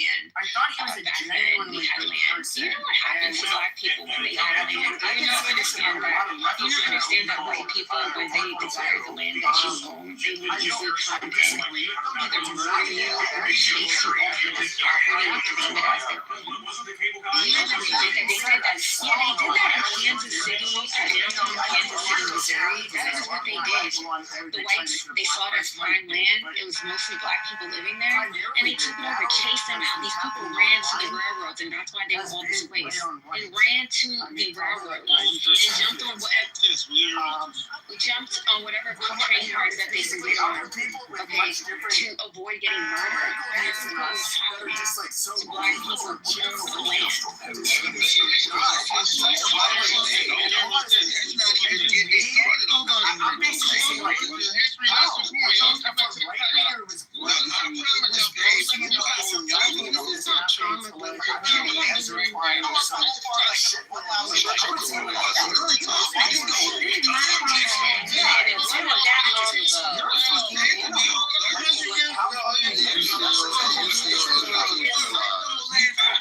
Years ago, we were just 1912 was 100 years ago. Oh my God, that's about 1912. We're not talking about 1955. Crazy. Y'all stop. I want to say this real quick. One thing he would do is use misinformation and false stats, and the people that were debating him, for the most part, did not challenge what he was saying. Exactly. Thank you, Gemini. Thank you. And that's very, very key. Now, when the clip we just heard, he said 1 out of 4, right? So that's 25%, correct? He said 1 out of 4 were not actively involved in their children's lives. So basically, we have an epidemic of black children going on in fatherless households. Now, if we were to talk about cohabitation, she might have a point, but if we're talking about active involvement, which is what we quoted, according to the CDC, is 60 to 80% of black fathers have at least a moderate level of active engagement in their child's life, right? And that's far different than the 25% that he quoted. But the gentleman that he was debating conceded without challenging the stats and just took it at face value. And that's how you get over when you're debating. Use confidence in lieu of fact. And he did that effectively. Can I add something? Gemini, can I add something? Thank you, Gemini. Pick that up, Gemini. Be quiet. Go ahead.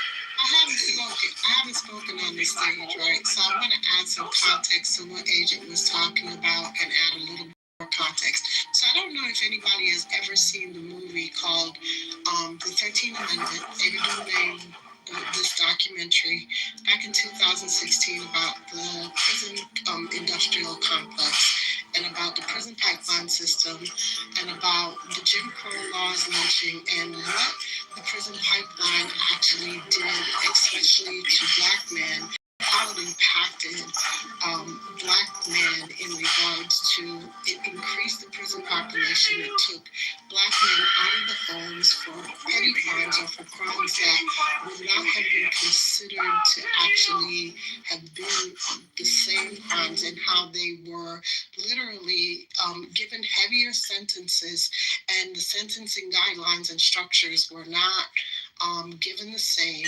So now you had this continued recidivism, right? And then on top of it, it then took black men out of the home. So now you created single parent homes, right?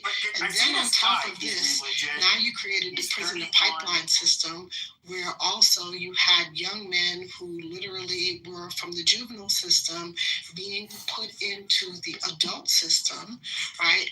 And then now homes were also being taken from these women and from people who also had families. And we talked about this, Agent, in another room, where literally what was happening is people didn't have enough money to have bail. So now people are selling their homes and trying to mortgage and finance their homes. And if they're behind on the mortgages, so black families were losing their homes at large rates in the 1960s and the 1970s. And all of this all has contextual conversation. But the people who were challenging Charlie Kirk never had the intellectual prowess to actually challenge him in these things. And if you listen to a lot of the conversations, and if you've listened to a lot of the people that are challenging him, they did not have the prowess to come back and have these conversations with him intellectually, because they did not understand these things in depthly.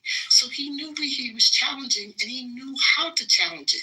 He didn't have the in-depth conversations because he didn't have the in-depth knowledge. He was just spewing a lot of bullshit and a lot of very invalid data, and people were just taking it at face value. I'm sorry, but y'all can be mad at me all you want, but that's the reality of the situation. And we live in a time where people are allowed to literally come onto places and stages.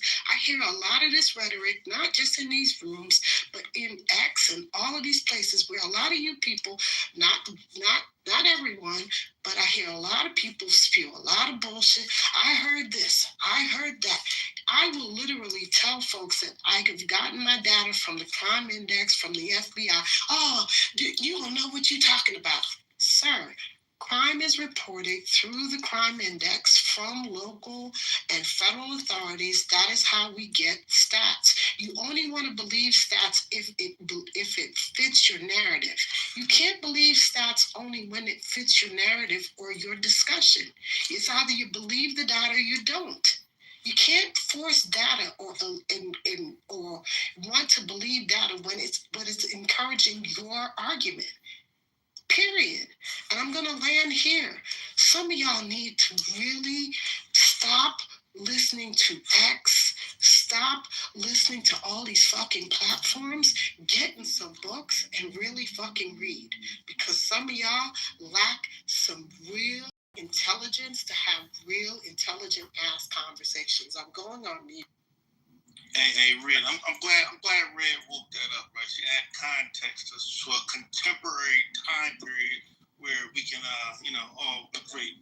Yeah, and a left just a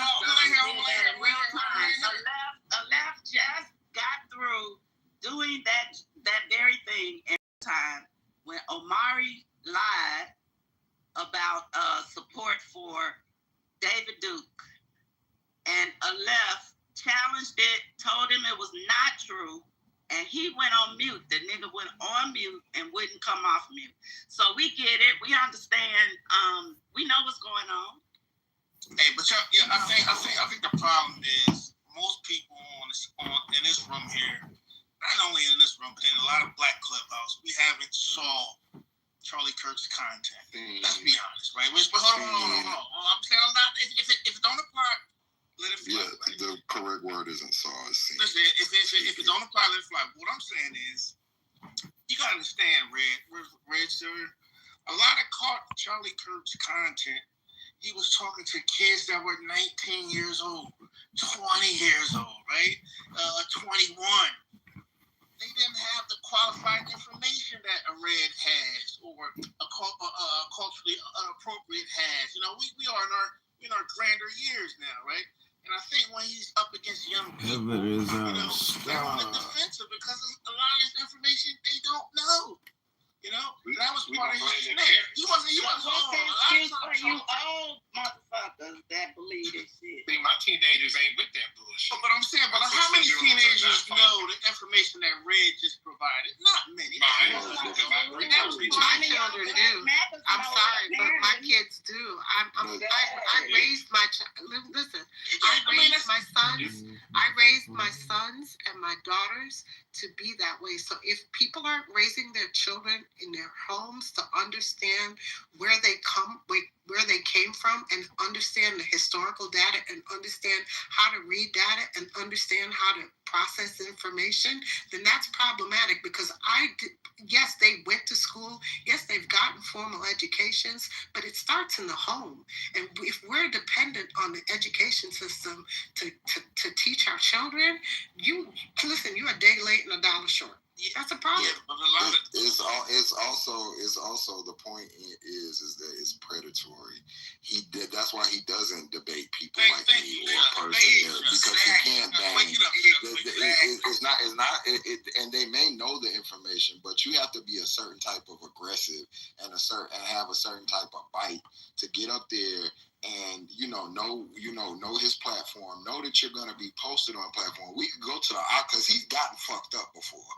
Let's be like he's gotten destroyed. He got destroyed by all them Cambridge University students in England. When you pick and choose insecure, kids that they don't really know their way around this stuff. They may even know the information, but they may not know how to deliver it.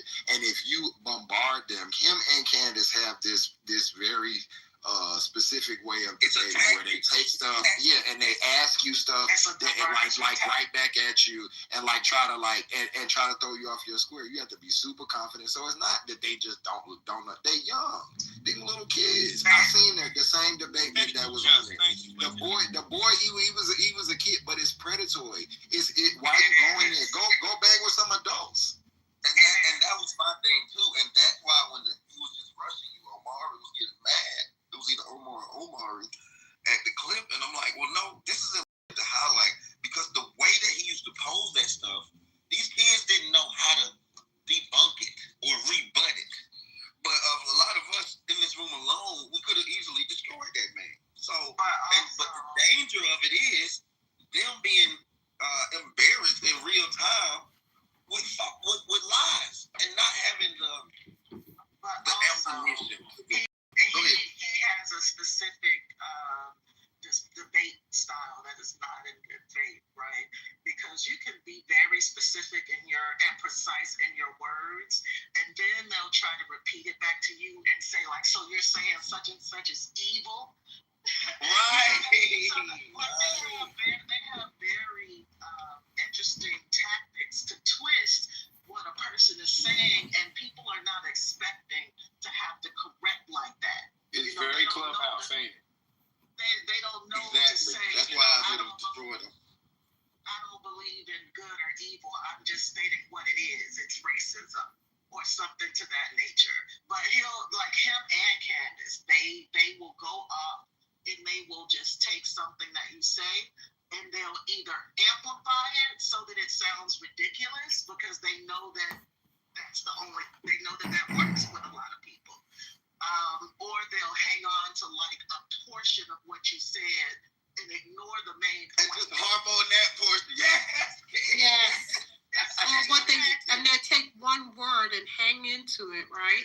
And then what they do is twist it. So what they do is for a young person, it's hard to regurgitate. And so what they'll do is they'll spin and spin and spin in that situation. So it's hard for them to get off of it. And then the person doesn't know how to redirect. And if you're not sure how to redirect and debate, it's very hard. So if you don't understand debate decorum, you're not going to be able to challenge somebody because you don't understand debate decorum.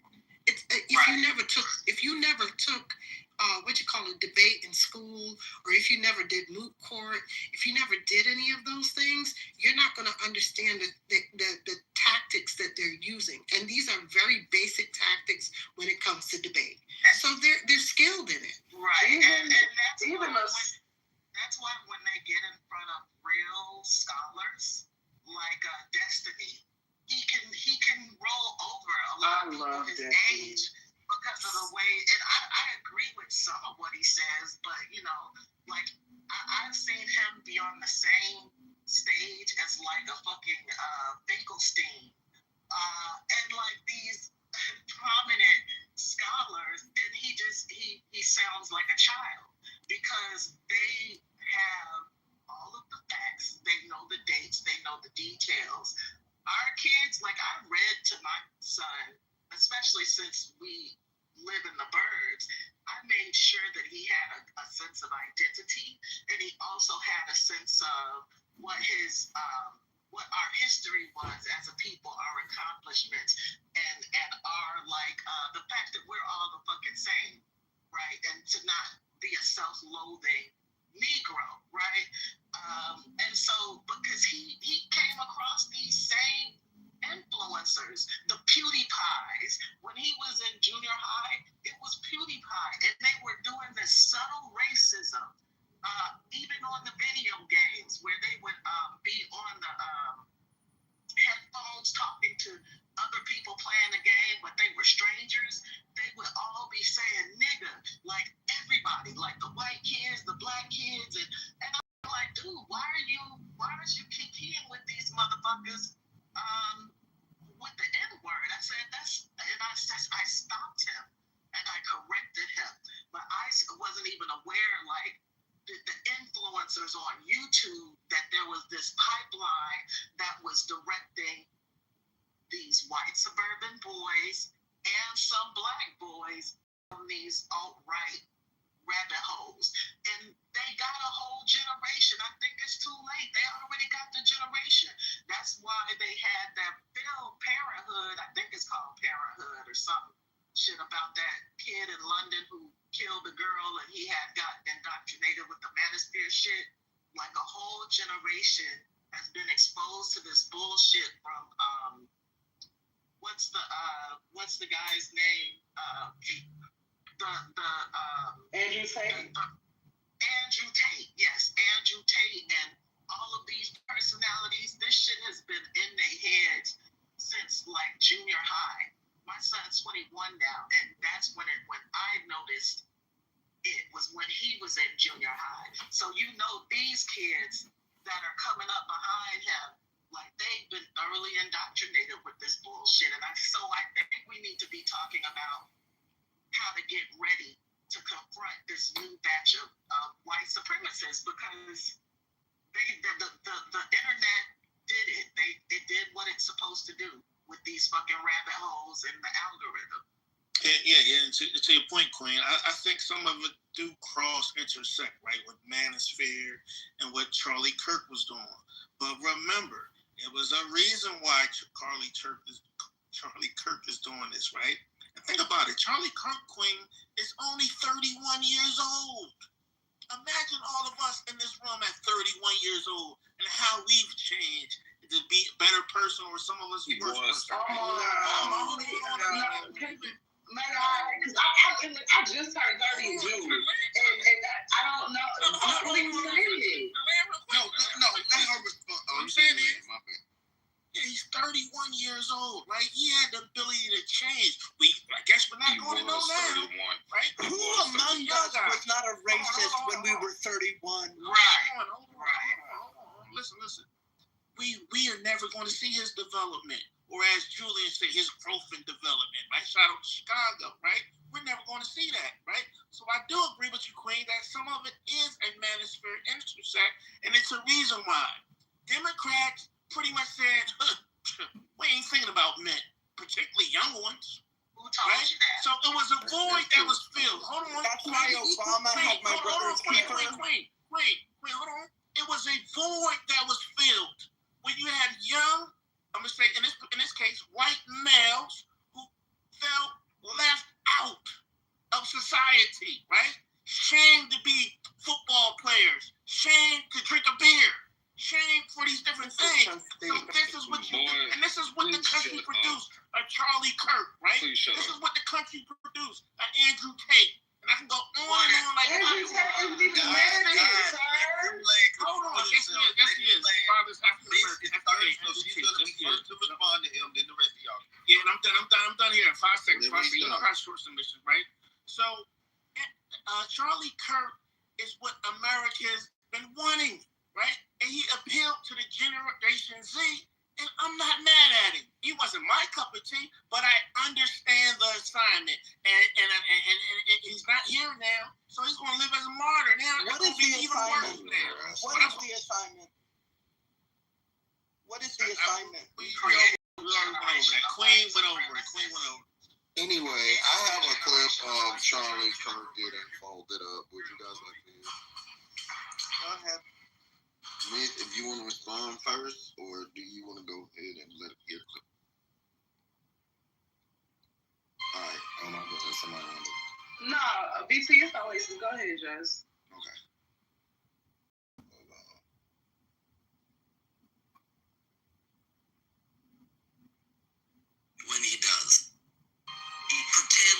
fake stuff. Phases of just simply developing, which is before something is born, which is when life is generally determined. So, first, a classic clip. Question, do human beings have tails? I'm not exactly sure the essence of the question. Do human beings have tails? Do you have a tail? You know, I have never met anyone with a tail. I'm not exactly sure the essence. Exactly. But fetuses have tails.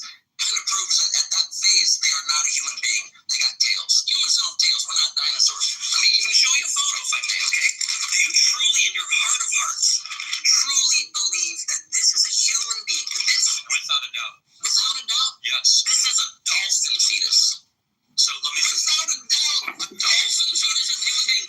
This is a human fetus. Look how similar they look, but quite different. Dolphin. You just confirmed that a dolphin. In life, you confuse dolphins for human babies often. So let me ask you a question. You're like, somebody's got human babies in that aquarium.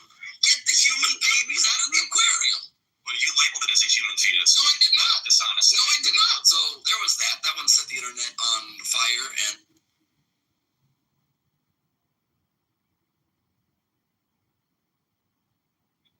but this is your leader. We want more. We want He's more. not a leader. He's not. Stop saying it.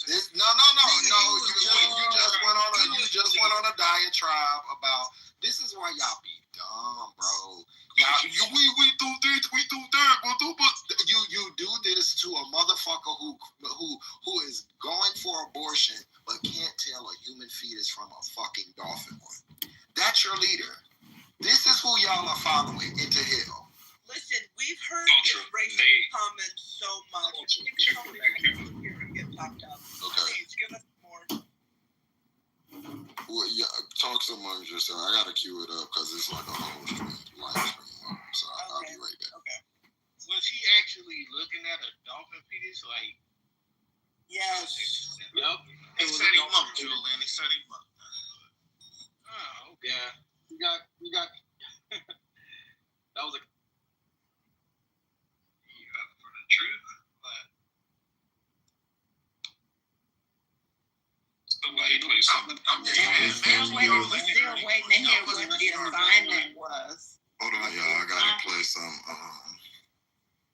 music because we got some spice. Play that clips. I'll sing some for us.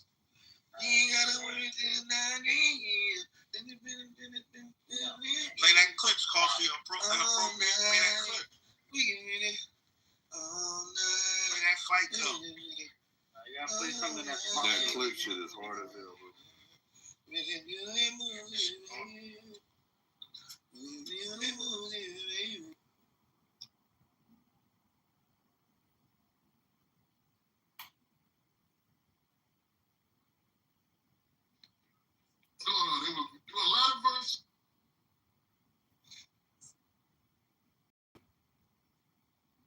Culture. I figured out who it is. Do it. Take the back channel.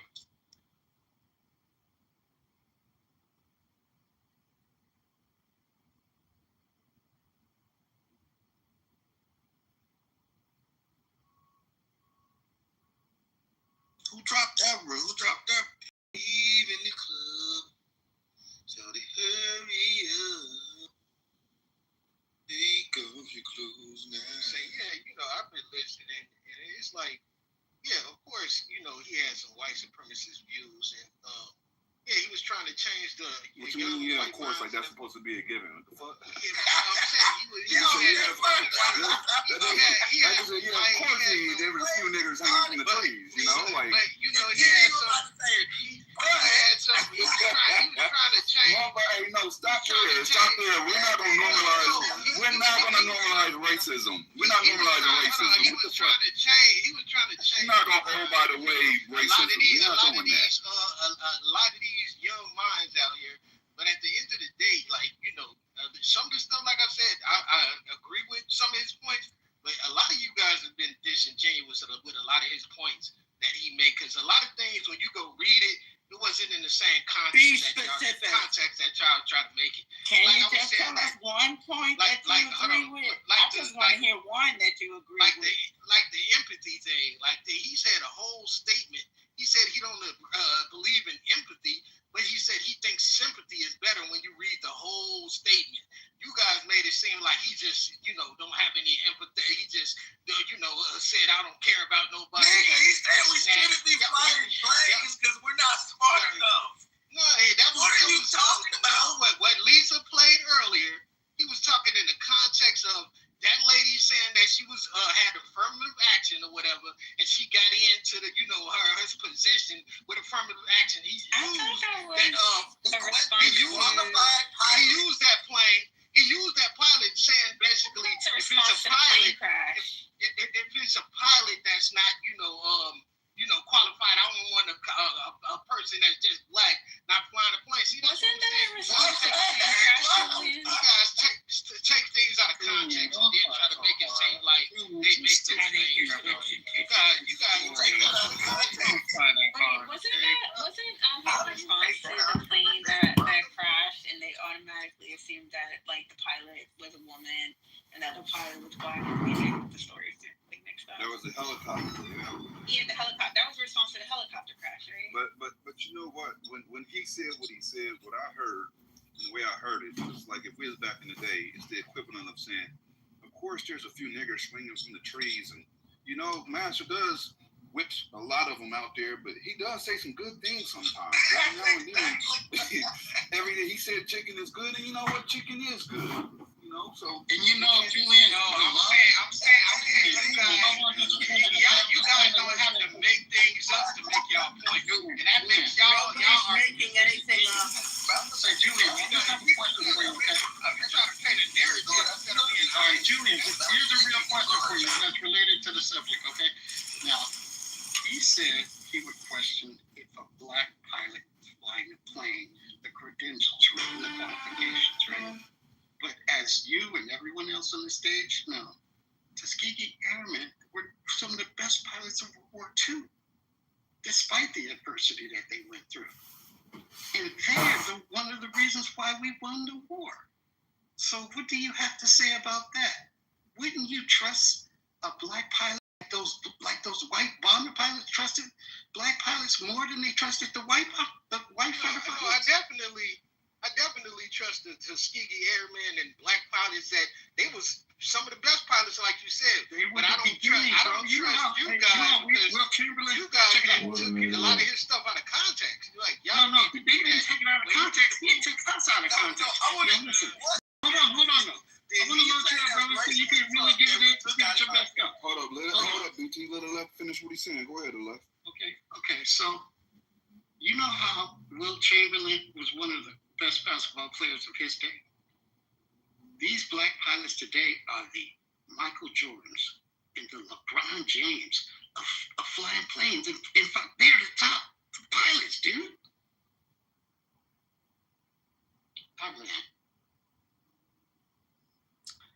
What's your point? If you taking his words out of context with things he say, then I look at y'all disingenuous because when I go look at listen, if you're gonna say that, it wasn't the right context for some racist bullshit. If you're gonna say that, then you have to come with the full context. So go on mute, get the entire quote about the sympathy and all the bullshit, and say the quote in the full context. But you can't come up here talking blah blah blah blah blah blah blah out your fucking ass without any fucking quote. You gotta be lying, man. Y'all just be lying. You are lying. It ain't no context for no racist ass bullshit.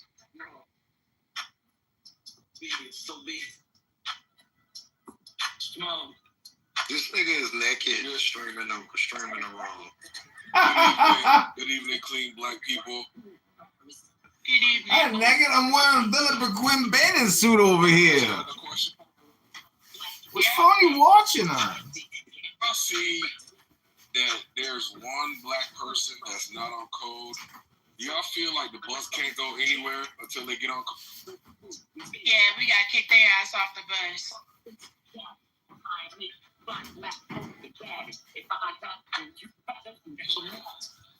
We gonna pull this back?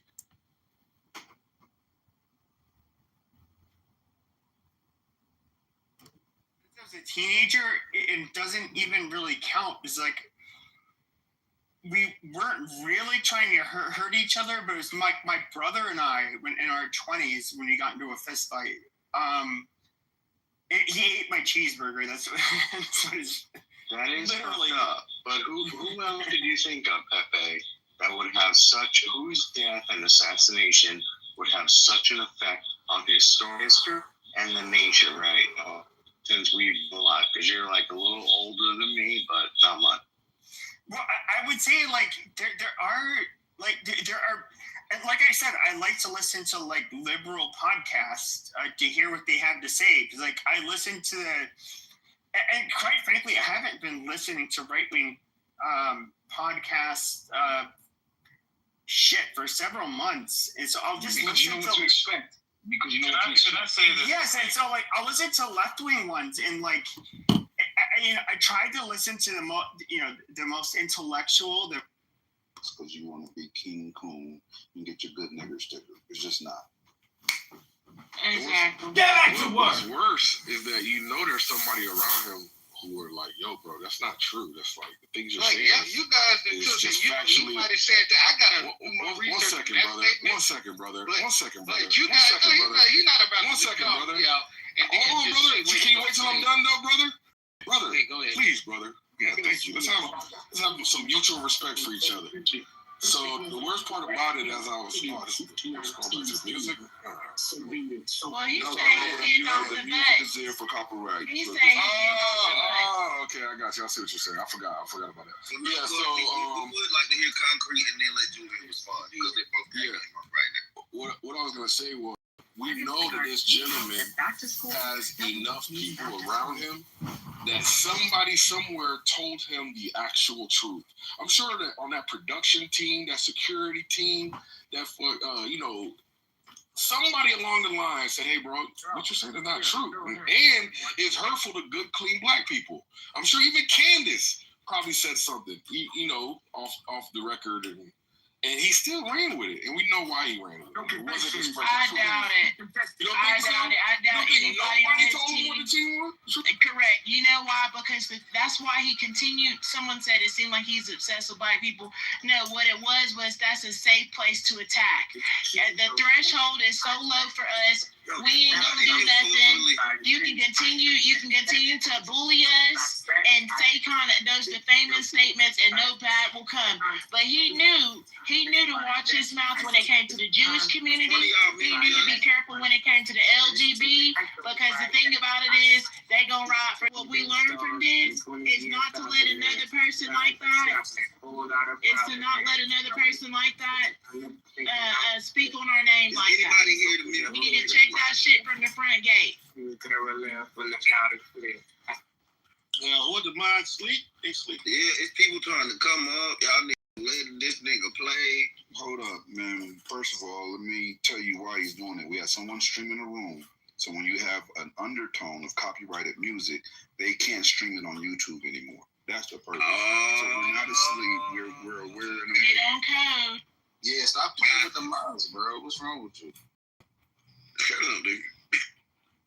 But yeah, that's what I think it is. I think they sat there and just laughed at it.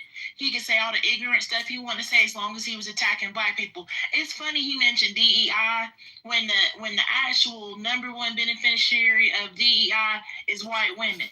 But he ain't gonna say, well, if I see a female pilot, I got a question. He ain't gonna say, he knows not to say that.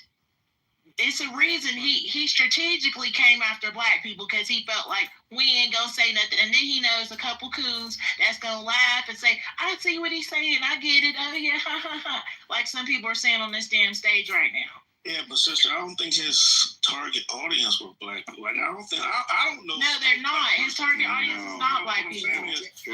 His target audience was always disenfranchised. He would catch a couple random coons up in this shit, but most of the time it was young, disenfranchised white males. That was his target audience. Hey, so why did he hold conferences with? Y'all muted me, damn, that's crazy. You muted the stage, somebody muted the whole stage. Go ahead. No, I was just saying, like, in the game on the sides, well, why do y'all think it is? Because if his target wasn't being black, why was he holding conferences, summits, and personally funding, these conferences for young black men and women? We go back to 2018, 2019, and he did one in 2020.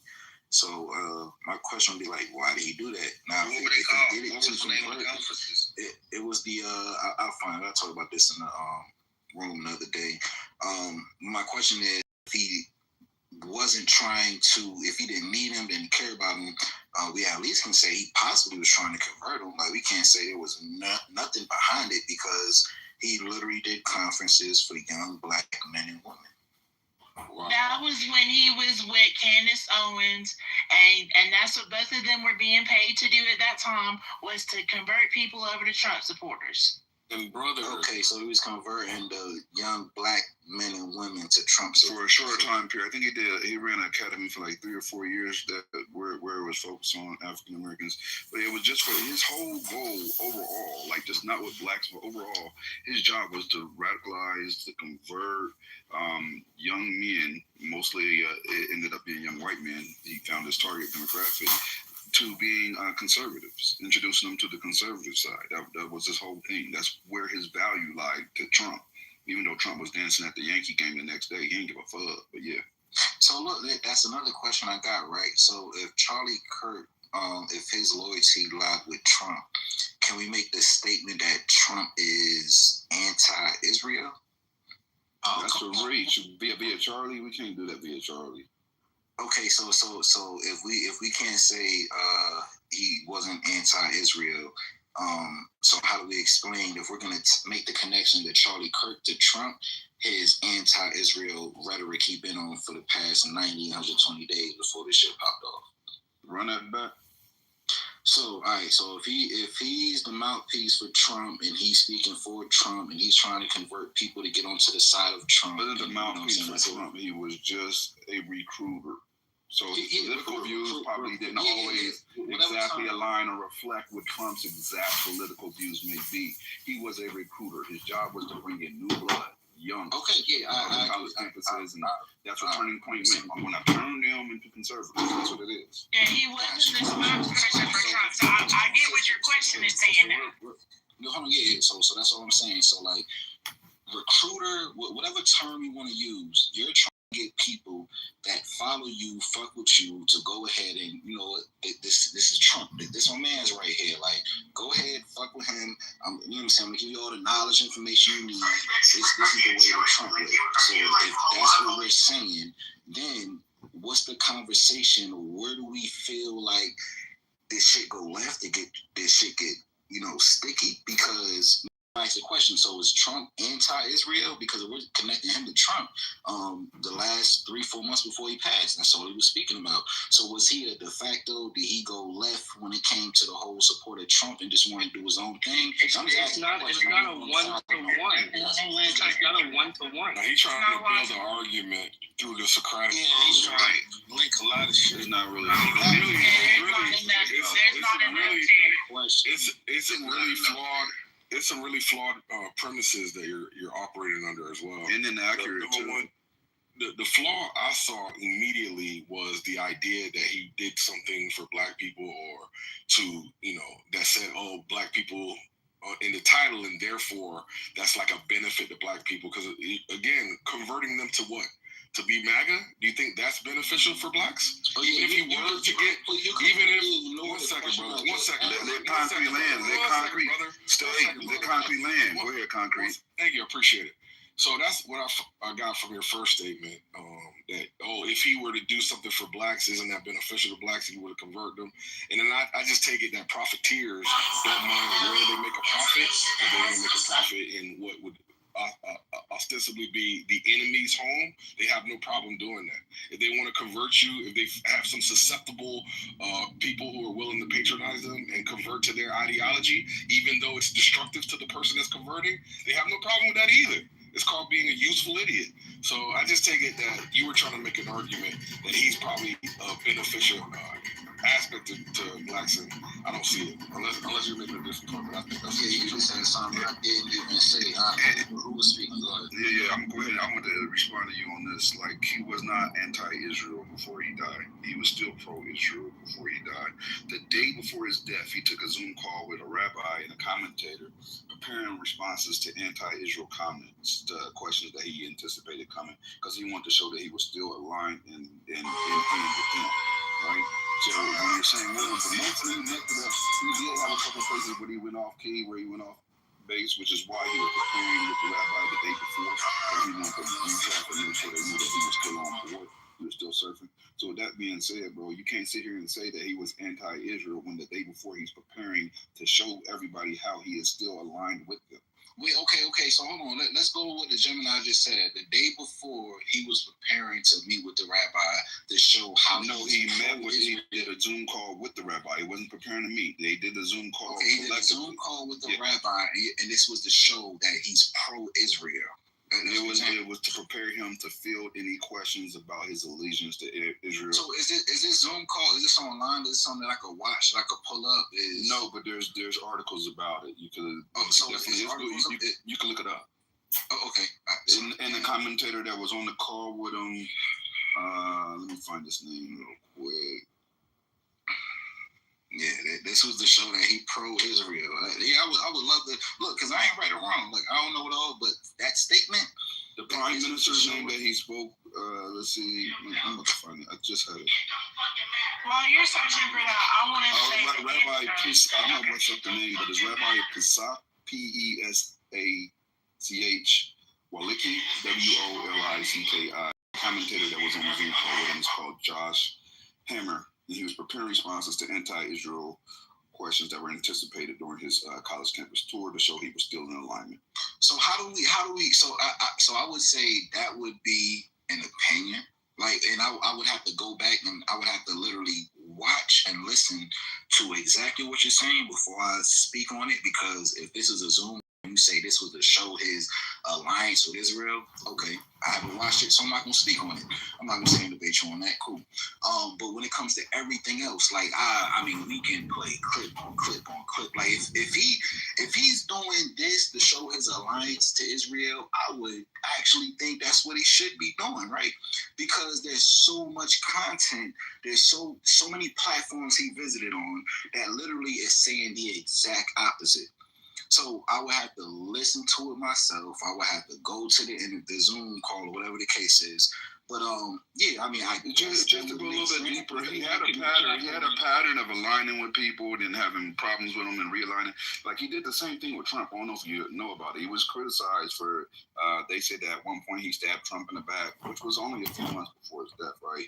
And then he realigned. He was also saying he wanted the Epstein list released right now. We deserve full transparency. And then later on, he retracted that, saying, "I trust my friends in high places to do the right thing." So he did this multiple times.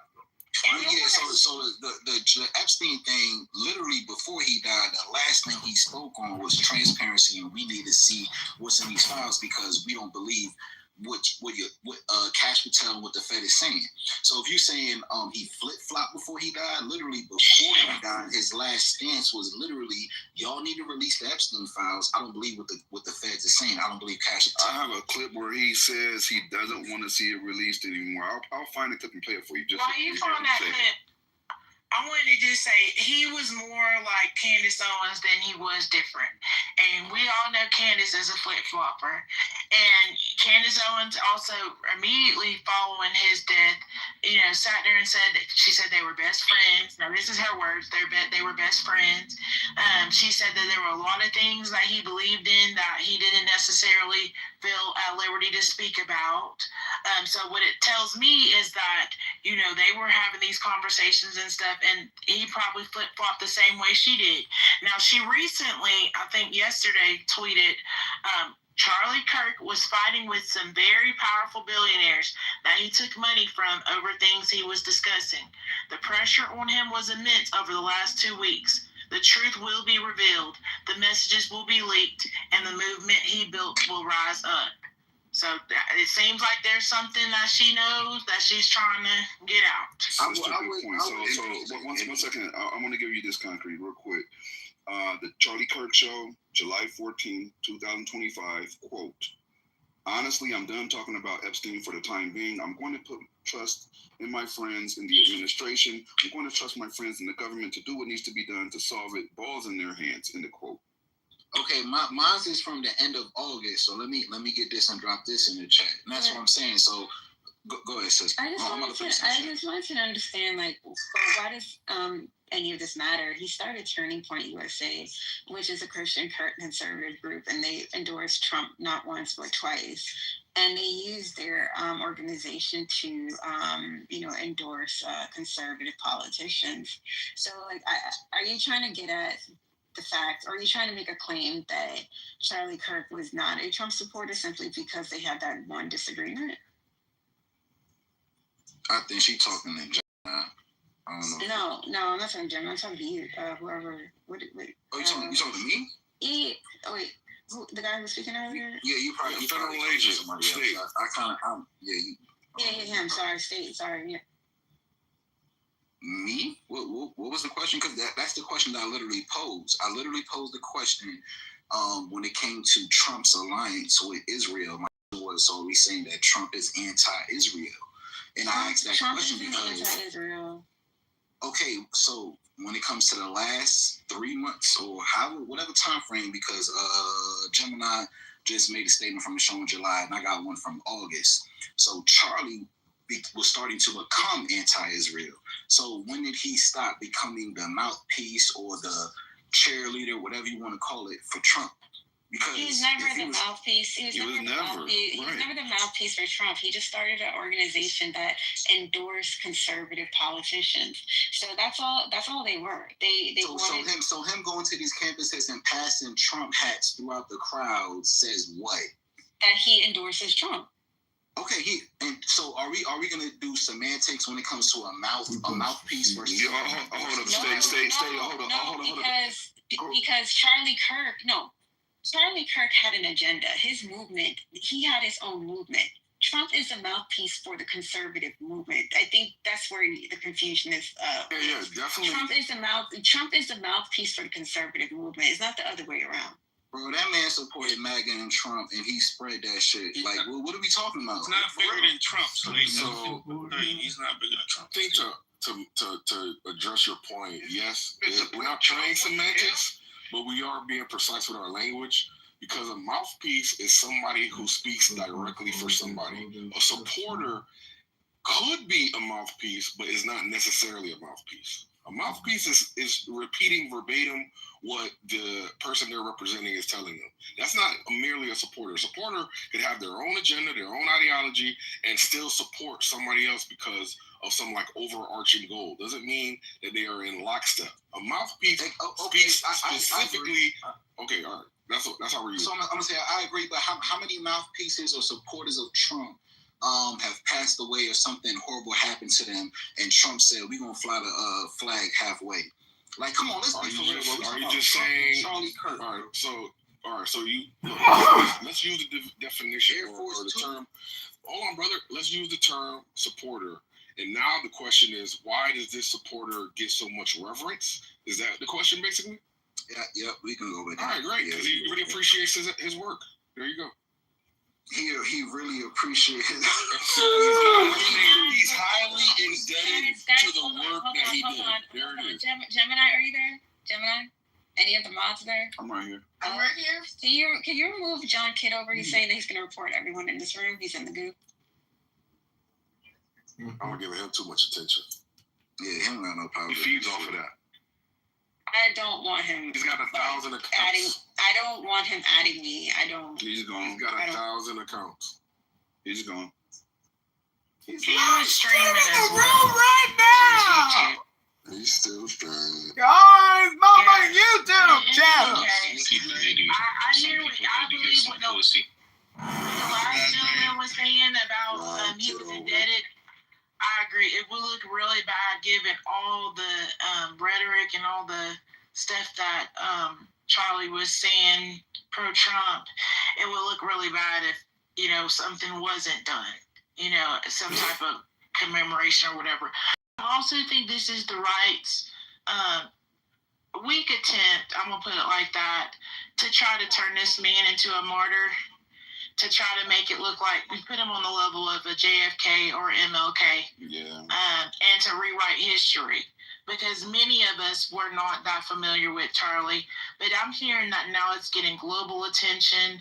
I was in a room where a girl who lives in Denmark said that they held a moment of silence in Denmark for Charlie. We've been hearing about the protests happening in the UK and how there were more than 100,000 people that were basically also aligned with Charlie. Japan, so South Korea, it just too. a lot. South Korea. I mean, and it goes on. We're hearing people in Nigeria that's getting online and crying about it.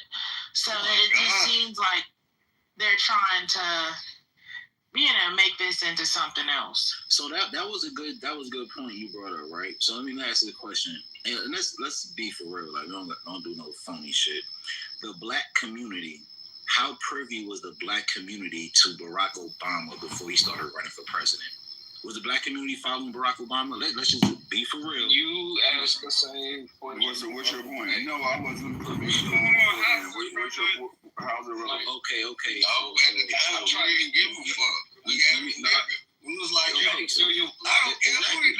happy Obama got in. We was happy with, and he did a great job. Hold up. Let's bring it back so we can have one mic at a time. What's the relevance? Okay, so I mean, shit. His birthday was coming up next month. So 2028 elections, he could have ran for president. Now, we have conversations amongst ourselves, and just like with any industry, whether we talking about the fashion industry, the music industry, whatever industry, there are conversations. Who could have ran for president? Hold on, let me just, I won't be long. He couldn't have ran. Hold up, stop. You're saying something that's false. You have to be 36 years old to be able to run for president. He was 31, so in 2028, he could not run for president. You're wrong. All right, so I'm wrong. All right, I'm wrong. Thanks, Gemini. Yeah, he definitely wasn't like that, Steve. Yeah, he could have ran the next time, but... Yeah, but he's not even presidential material. What are we there's no political resume. Yeah, what are we talking about? Yes. I saw them at the rap. The white folks was crying, saying he was going to be our next president. Yeah, they said that, but he had no political resume. No, hold on. Wait. Is somebody lying to me on stage? So hold on, real quick. To be president of the United States, the Constitution says 3 main requirements: age, you must be at least 35 years old, citizenship, and residency. Natural. Somebody is allowed to be born on the soil. Yeah. He was only 31. He couldn't have been president. He's 31 years old, bro. He was literally about to, hold on, when is Charlie Kirk's birthday? He was literally about to turn 32, and in 2028, but okay, I'm just saying, if it's 36, what I'm saying is out of reach, but if it's 35, you're saying he couldn't rank, he couldn't. No, he was still too young, bro. He's still too young. No, so let's just angle. I'm trying to figure it out. Yeah, I don't get it. Like, let's move forward. What's going on? Like, I feel like the women when they say that. Jumping around, you asking a lot of questions, but you trying to like hide your position. What's your position on this? Are you a Charlie Kirk? Yeah, let's get to you. Might not know me, but everybody know my position. Are you a Charlie Kirk supporter? But what were you trying to get to? Like, what was your overarching point? Let's concede. Okay, he could run. Okay, now what? Like, where were you going with it? I actually forgot, bro. Go ahead, John. We was having like a conversation. Put it concede into your point just to try to help you get to your next point. I'm not going to contest it at this point. Just go ahead and see where you was going with. I see. I was real going gentleman. Hey, Gemini, I was going somewhere, bro. that car was driving in a circle, bro. That's all right. Come up, it was swerving. It was looking. Hey, he pulled up and pulled off. Keisper. It be like that sometimes. You crashed into some power. I feel like blacks want to support Charlie Kirk, and I don't get it because he was so blatantly against us. I don't see why anybody would find the time to support this young man. No, I wouldn't even say blacks are trying to support Charlie Kirk. For one, blacks being in a conversation or having conversations about it shows the play off rip, because this is a conservative white man that got